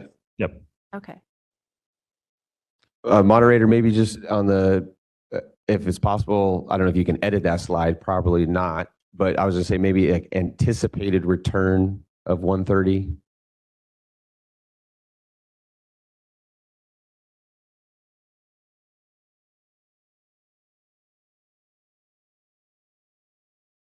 Okay, it's welcome back, everybody. We are back from closed session. Do we need to call roll again, or? Okay. So if we can do a roll call vote, Secretary Bragg? Member Clemens? Present. Member Dawson? Present. Member Sue? Present. Member Kleppa? Present. Member Moreno? Present. Dr. Pruitt? Present. Dr. Wong? Present. Dr. Bragg? Present. Vice President Linden? Present. All right, we have a quorum. So we can move on to agenda item number 9, which is discussion and possible action to establish a work group to review and make recommendations regarding appointments to the Dispensing Optician Committee and to establish a timeline for recruitment. Wonderful. Welcome back from lunch. And thank you, VP Linden. Yes, as was just stated, this is agenda item 9. Senate Bill 776, which was our sunset review bill, adjusted the composition of the Dispensing Optician Committee, what we refer to as the DOC, and it transferred the appointment power to the full board. At the January 23rd, 2026 meeting, the board requested a discussion to set timeline and deadlines for recruitment. Today, staff is presenting an informational flyer for DOC recruitment. That flyer also includes a link to the appointment application, and we request direction from the board regarding the process for selecting and appointing DOC members. We have 2 attachments in this item. One is the DOC flyer, and we've also included a copy of the DOC application questionnaire. Again, as was stated, we're hoping to have a discussion today with the board to possibly create a work group that would be charged with evaluating applications received and making recommendations regarding the appointments. Ultimately, the full board would make the decision about the appointments, but a work group, which is a 2-member work group, would not be subject to Bagley-Keene and might help facilitate the ability for this work to be accomplished. Just a quick note especially for new member Moreno, the DOC is sort of like a unique committee within the board. A lot of boards have committees, but a lot of those committees are not statutorily created. This is a committee that was created originally when the DOC, the optician program, came over from the Medical Board of California to our board. And that was about 10 years ago now. The DOC was constituted from around 2017 to around 2021. At that time in 2021, and during that time, 2017 to 2021, it was engaged in a lot of work, including reviewing the disciplinary guidelines that were ultimately approved by the board, although not yet in regulation law, reviewing applications and all things related to the opticianry program between 2017 and 2021. After 2021, there were no longer any members that had been appointed to constitute a quorum necessary to meet, and there were no members appointed from that time until now. This was one of the main issues that was discussed in our Sunset Review report, brought up by the legislature in terms of the constitution of the DOC and the future direction of it. What we ended up recommending was a change to the composition such that the appointment size or the number of members was reduced from 5 to 3, and then transferred that appointment power to the board. So that's just a little bit of context and history about kind of how we got to where we are. The DOC, as I said, is statutorily created, and it has some unique abilities or powers, if you will, because of that statute. They have the ability to make recommendations, and the board has a requirement to act on those recommendations within a certain number of days. So the fact sheet that we've put together includes, a lot of this information, high level basic information about the DOC and what its purpose is. And then again, as I mentioned, we've included our appointment questionnaire. These are public documents. They are out there. And I will say, we have received at last count 3 applications for the committee to date. But we're just holding on to those until we have this discussion and figure out at the board level, again, what that process is going to look like. Are we going to establish a work group, so on and so forth. So with that, I think I hopefully have set the table enough, and would love to hear from the members about your ideas, thoughts regarding this item and the possible creation of a work group to review and make recommendations on appointments to the DOC. Have the 3 people who applied completed this questionnaire? Yeah, the application is live. And yeah. Yeah, Okay. and the 3 applications we have received have completed the application. Okay, thank you.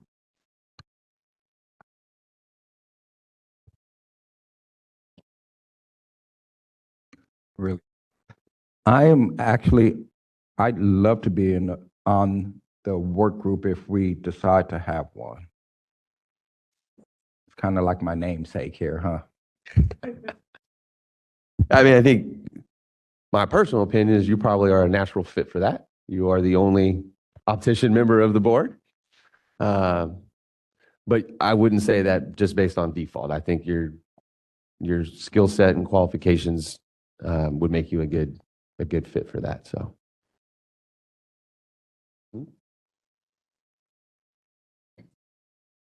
No, the board has to create one. Yeah. I do have a question, if I can ask. On the application under criminal history, do we want to have a limitation on how long the criminal history is that we should consider? I apologize, Member Clapp. I missed your question. No problem. I had another member asking me something. Could you restate it? That's why I was saying it so slowly. I figured you'd check in eventually, so that's all right. Under the criminal history section of the application, do we want to put a limitation on the amount of time we should consider? Right now, it's unlimited, so someone could be 60 and they got shoplifting when they were 14. Should we really want to hear about that?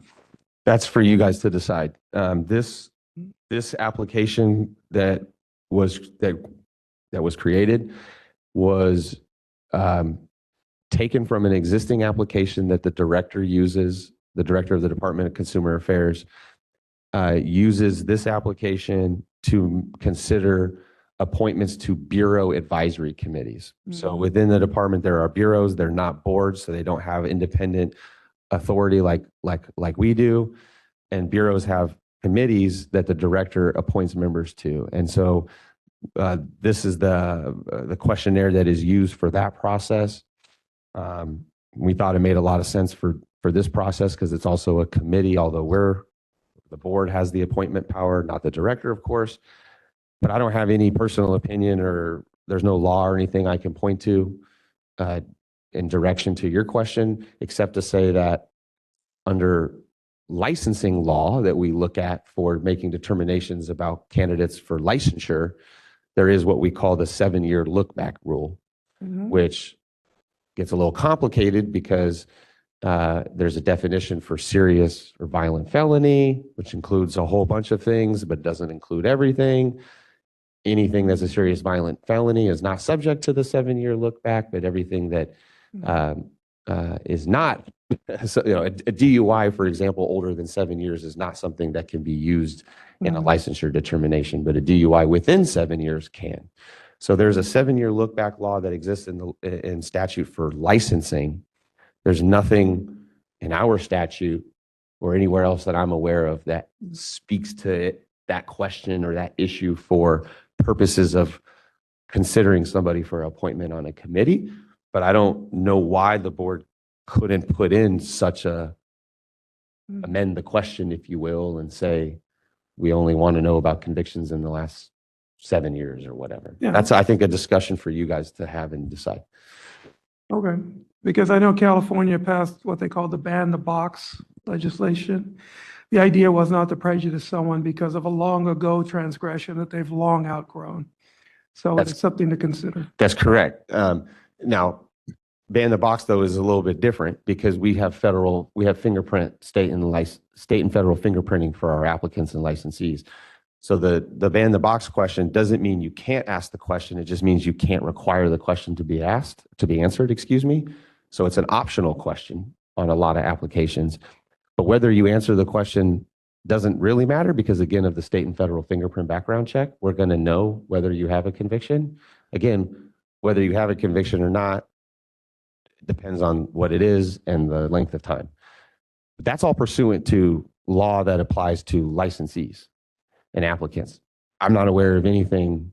There's certainly nothing in a Business and Professions Code, Section 3020, which I believe is the statute that governs here for the DOC, that has anything to say about that. And I don't believe that this is a position subject to being fingerprinted. So in that context, we may not know anything about somebody's background.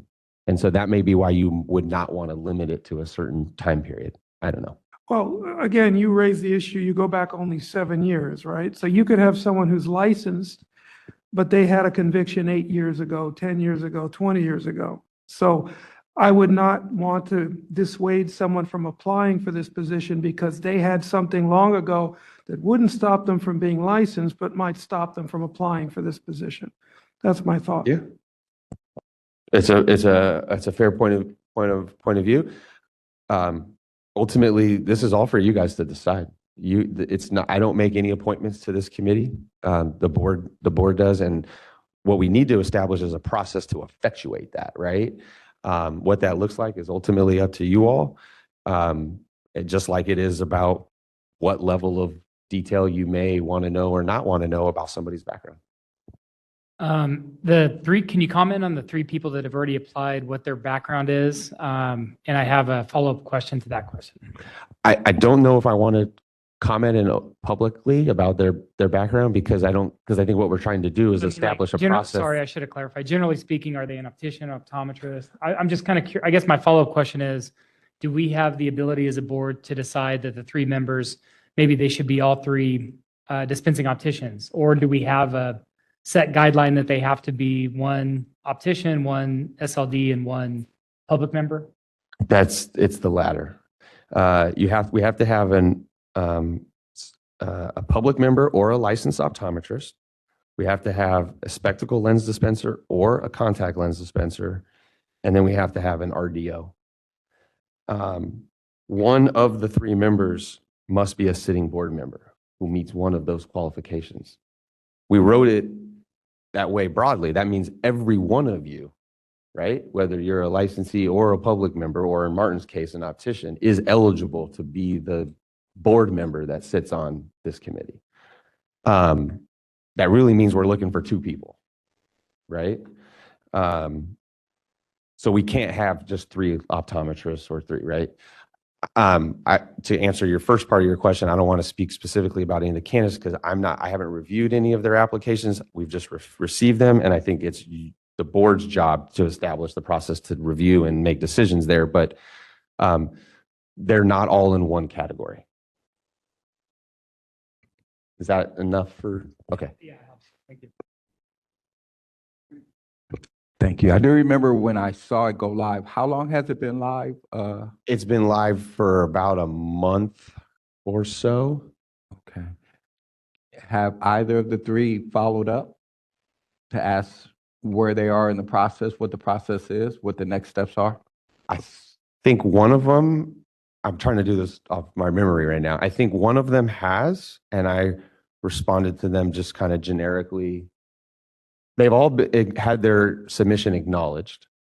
And I believe in one case, there was an additional follow-up, and I think I, just kind of let them know we're evaluating and that, that kind of thing. And we did not put a deadline on our website? No, because part of what we're trying to establish, I think today, what I hope to is a timeline for recruitment. I think when we talked about this in January, I had mentioned that my goal would be to have this committee meet this year. Of course, it can't meet until we have members, right? So we just kind of working backward, I think, from that goal of I think my idea would be like a fall meeting would make a lot of sense for like an initial one. And just working backward from there, perhaps kind of helps establish the timeline. But I think what I took away from the January meeting was that maybe I or staff, we were getting out a little bit too out in front of this. And so we wanted to bring it back to the board, really try to establish that timeline, put a work group together, give them a charge of what they're kind of doing. And then, in that process, the work group would be reviewing, right? The work group could establish, once constituted, deadlines for the applications. And then they evaluate and review from there and make a recommendation to the board. The board would have to meet, right, in a public meeting, and then make those recommendations in terms of who the appointees would be. Okay. Those are the next steps and action moves I was hoping for. Can we, as a committee, as a board today, can we establish hopefully a deadline for applications? Maybe say we're in April, May, June. It's been active about a month. Yeah. Maybe if we can establish a deadline for applications in June or July. Yeah. And then at the same time, maybe establish a work group and go from there. That will work for me. That would give us the opportunity to drive more outreach and communication. We haven't done a whole lot of that yet because we wanted to have this conversation, right? And figure out how you all want us to go from here. Really, the only outreach that we've done has been via the newsletter that we sent out, the winter newsletter recently, almost 2 months ago, I guess now. So having a deadline allows us to, again, just work backward from there and start to drive some outreach and more direct sort of solicitation, if you will, on the whole thing. That would certainly work for us, staff level.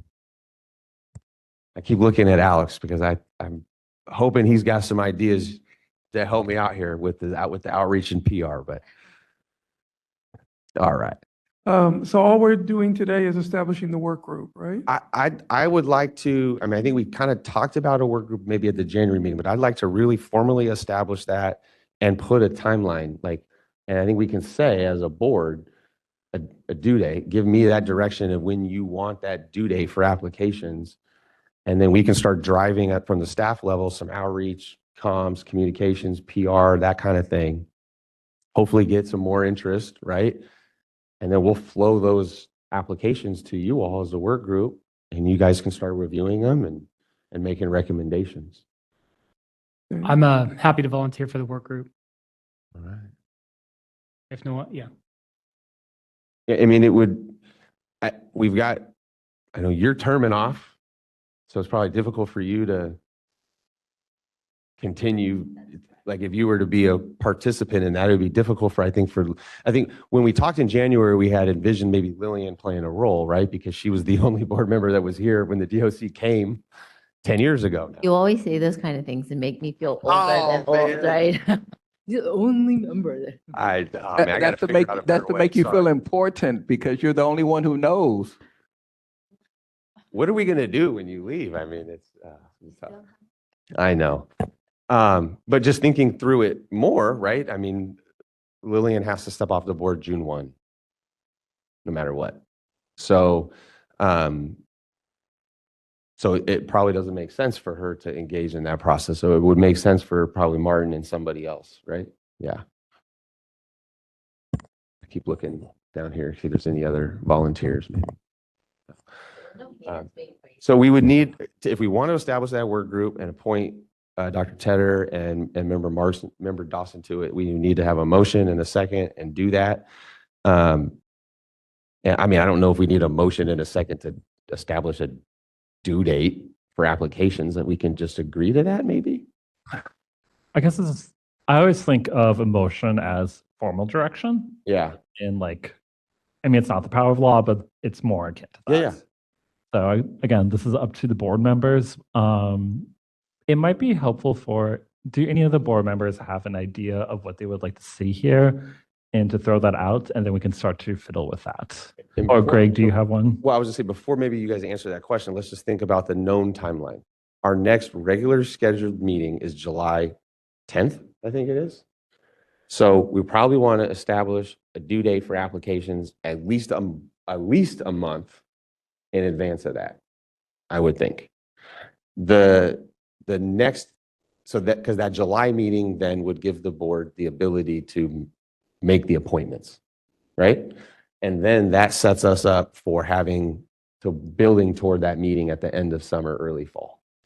So that's kind of the timeline that I'm thinking of. That work group may also need to figure out, and just in terms of that timeline, maybe you want to conduct some interviews of the candidates, not just review their applications, but maybe there's some interviews that you want to do, or a meet and greet. It's up to the work group to figure that out, right? So just thinking about that in the context of when do we want the application deadline to be, knowing that we have that July 10 meeting. Maybe by June 1st is enough time to have those applications in, allow you guys to review them, and then decide if you need to have meetings or what have you. I think that's a great idea. June 1 gives us another like 6-7 weeks to get the word out. Then you have your applications. Then between June 1 until the July meeting, that gives you time to review the applications, interview any possible applicants that you really would like to talk to, and then come to the full board meeting with some nominations, I guess. Mm-hmm. Yeah. Okay. I apologize. I know I should know this, but can you remind me or refresh my memory on the distinctions between a work group, committee? Yeah. Because I know we can't have more than 2 board members in certain situations. Can you remind me on what So that is? work group is a 2-member, I don't want to call it a committee. It's a 2-member group, not subject to Bagley-Keene, because it's 2 members. Generally, Bagley-Keene kicks in with 3 members. 3 members. Talking about board business to each other. Correct. So that working group, very similar, the most recent working group that we had that did substantive work was the Sunset Work Group. And that was President Garcia and VP Linden. And you don't use the work group structure to like evade anything that needs to be discussed in public, of course, but what the work group structure allows you to do is to be a little bit more nimble and flexible. So like in the context of the Sunset Review, there's a lot of dialogue sometimes and back and forth with the legislature, and we got to be quicker on certain things, right? And feedback. And having that work group allows some of that conversation to happen and business to still operate and communication to happen and in sort of more timely way, right? And then obviously the full board needs to be apprised and updated.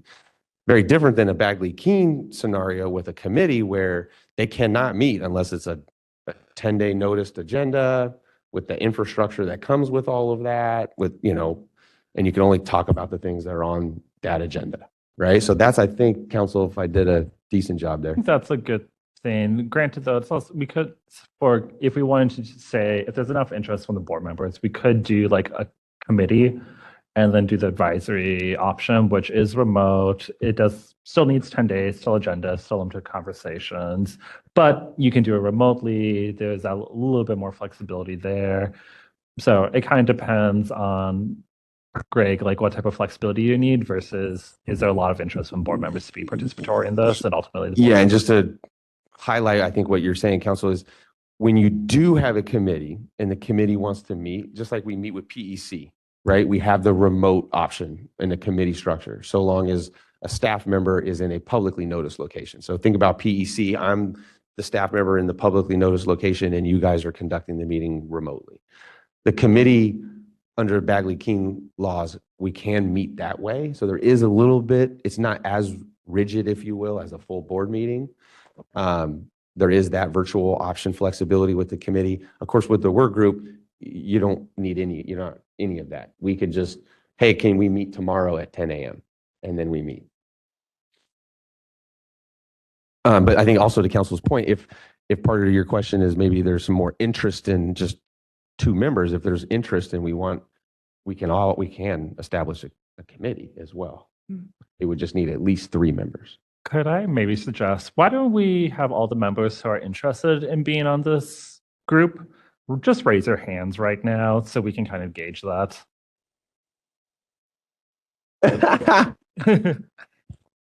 So if you're interested, raise your hand. Yeah. Yeah. Okay, so we have 3 members who are interested in. Yeah. So, I mean, I think then the question is, Greg, do you think the flexibility of having a 2-member work group is going to be helpful here? And this is a question for the board members too. This is a motion. You guys can do whatever you want versus having additional board members to participate in this. I personally would welcome the help, so the more the better. Yeah. More the better. So just logistically, to help everybody understand how that would work with the committee, right? If the deadline for applications would be June 1, then that deadline would come. We would see what we have. And then you all could not meet until we have a noticed meeting in that committee structure. And then you would be meeting with an official meeting sometime after June 1st, but before July 10th, so that there's sufficient time between the two, right? It would be a virtual meeting. We could facilitate it in that way, but we would have to have a publicly noticed agendized meeting scheduled to then review the applications and then make the recommendations. And that's totally fine, but I just want everybody to know that you're going to have to be available sometime around that first or second week of June. Also, too, the one other thing I'm thinking about is the meeting would be public. Correct. As opposed to a work group. And if the work group would like some additional like privacy to talk about maybe applicants in private, it might be helpful to leave it at 2 people for that reason, to have more frank conversations. I could check to see if there's any closed session options. I just don't know off the top of my head. For review of candidates, there might be, I don't know. But 2 people might work better for like looking at specific applicants. I don't know though if you have any thoughts on that, Greg. I would just say I'm no expert in it, but I've done a lot of committees in the last few years. I've never seen one of our committees meet with a closed session. Yeah, that's kind of the So, thought, I mean, yes, again, under that structure, committee structure, it's a publicly noticed meeting, and I think you're discussing this publicly, which that would be something for you all to consider if this is evaluating or reviewing applications. I have a question. Yes. If that were to be the case, would you be able to make the applicants anonymous by numbering them, and then that still stays confidential? I would probably have to do that just as a matter of privacy for the applicants. Yeah. You wouldn't have to release like their resumes or. I would probably need to look at the laws around that specifically. I think there's probably ways we could, thinking through Public Records Act requests, personal information is generally exempted, but I would need to, I don't know the personnel like rules off the top of my head. So my guess is yes, is probably a way with a caveat of it might not be everything on there, and we would probably get into like the needs of redacting things like because I know you guys don't participate in this part of the board's work, but we do handle Public Records Act requests for licensees where we will look at the licensure application and go through and redact personal information, such as like social security number, home address, certain identifying features, things like that. But not everything is included in that. So I think it should be workable. All right, I appreciate the discussion, but I have full confidence in Dr. Tedder and Martin. So I don't want to, like I said, I don't want to, it's a lot, seems to be a lot of to do about making it a committee, and I don't think it's necessary. And we lose a lot of the benefits of a work group. And so we'll leave it at the two. I think, or it would be my opinion. It's not my decision, but my opinion is leave it as a work group.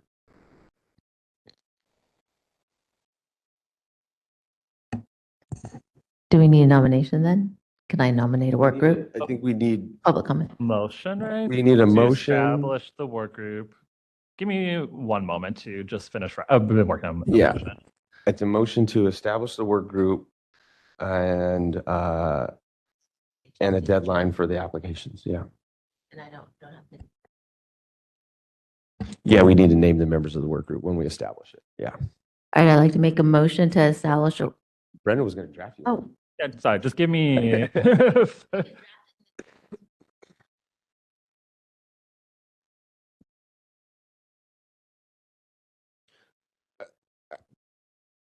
I just want to make sure while Brenda's doing that I'm giving full consideration to questions and items that members have brought up. Have we dealt with sufficiently Member Kleppa's question and issue about the conviction issue or? I think the work group should address it. Okay. So when they're doing what they're doing, they can consider that issue. Okay. Okay. Thank you. For the work group, then if they were to make adjustments to the application, that would be going forward what the DOC uses. They're basically setting all the guidelines. And then once the DOC is established, then the work group to establish the DOC goes away. Yeah, there would be the purpose of the work group is just to be able to review and make recommendations to the board regarding potential candidates for appointment. I think what you're saying is maybe include in the motion some language or something that would make the work group go away once the committee is established. Yeah, that would make sense too. Brendan, if you're able to weave that in. Yeah, give me just a moment.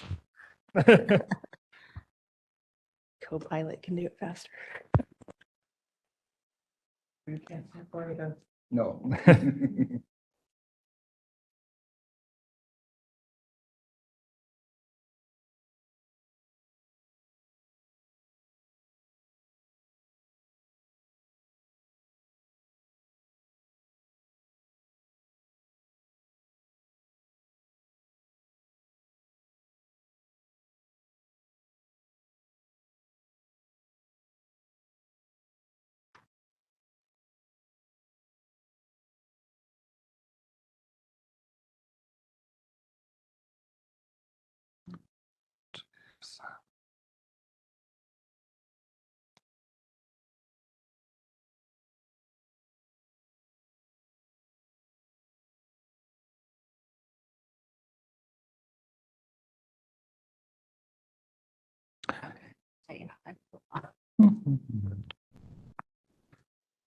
Greg, I just messaged you a suggested motion.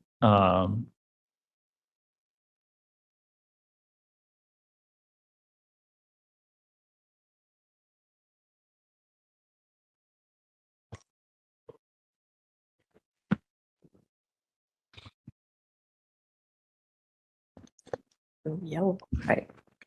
So I move to establish a work group comprised of members Tedder and Dawson to recruit and review applicants for the dispensing optician committee and authorize all powers necessary to recruit and review applicants for the work group. The work group shall set a deadline to receive application by June 1st, 2026, and the work group shall sunset by December 31st, 2026. Quick question. Do we want to say, authorize all powers necessary to recruit, review applicants, say something about recommending applicants to the board? Yeah. There. So, Make recommendations to the board. so review, and recruit and review. For the work group, including making. So, say you want to modify your. I would like to modify my motion. I'm going to read it again. I move to establish a work group comprised of members Tedder and Dawson to recruit and review applicants for the dispensing optician committee and authorize all powers necessary to recruit and review applicants for the work group and make recommendations to the full board. The work group shall set a deadline to receive application by June 1, 2026, and the work group shall sunset by December 31st, 2026. I realized I said work group when I should have said dispensing optician committee. No, it's work group.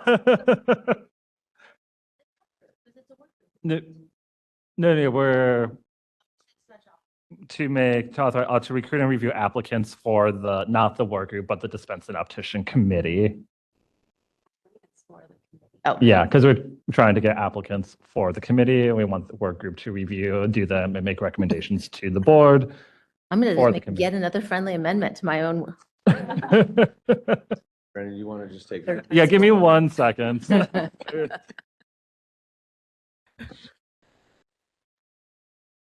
see.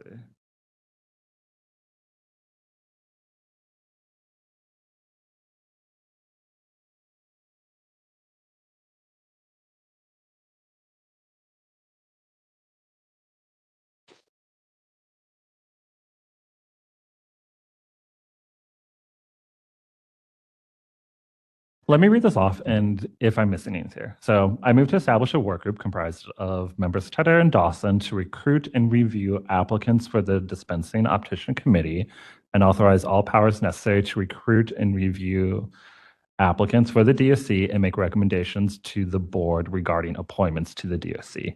The group shall set a deadline to receive applicants by June 1st, 2026, and the work group shall sunset by December 31st, 2026. The group will set a deadline or the deadline? The work group shall set a deadline to receive applications by June 1st, 2026. Can we just include the deadline in the motion? That's what I'm thinking. Instead of setting a deadline, the deadline will be. Oh, I see what you're saying. Yeah.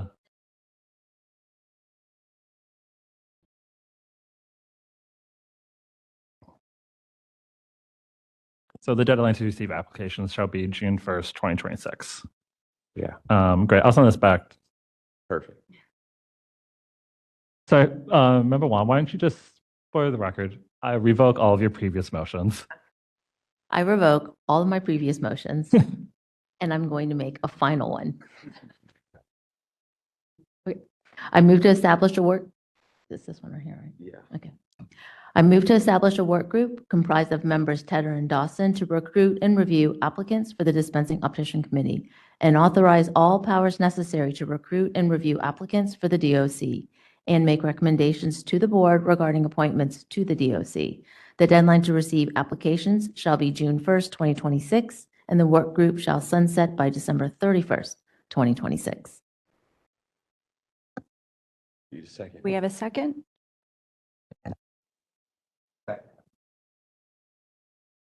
Sorry, I second. Right. Do we have any public comment from any members of the audience? Seeing none, do we have any public comment from anyone on the phone or online regarding this agenda item? This is the moderator. If you would like to make a public comment on the agenda item just discussed, you may look for the raise hand icon typically at the bottom of your WebEx screen. And if you are a call-in public member, you can press *3 to raise your hand. We are displaying instructions and we'll give you a moment.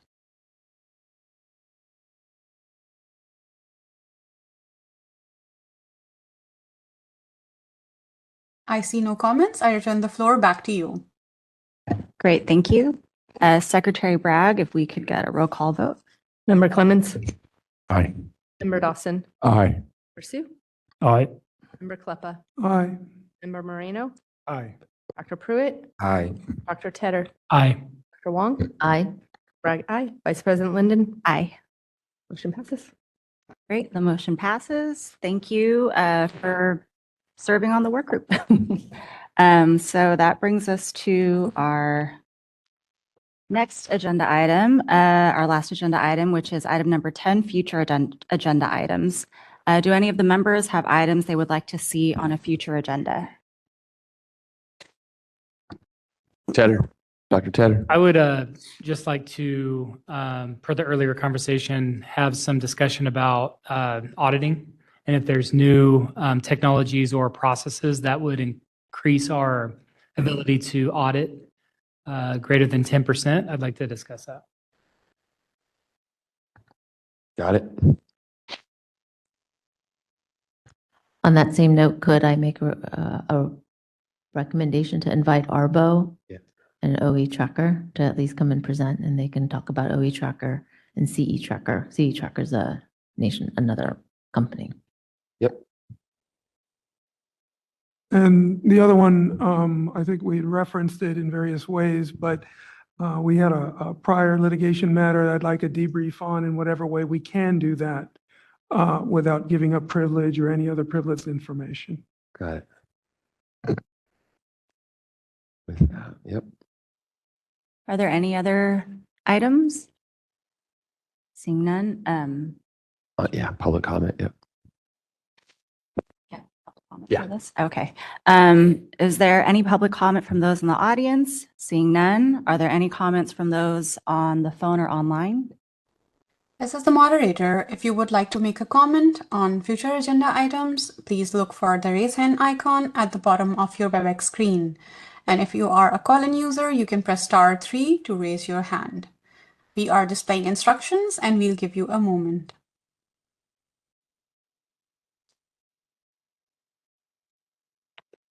I see no raised hands. I return the floor back to you. Thank you. Okay. All right. Well, that concludes our meeting. Thank you, everyone, for participating and joining us today. And the meeting is adjourned at 2:10.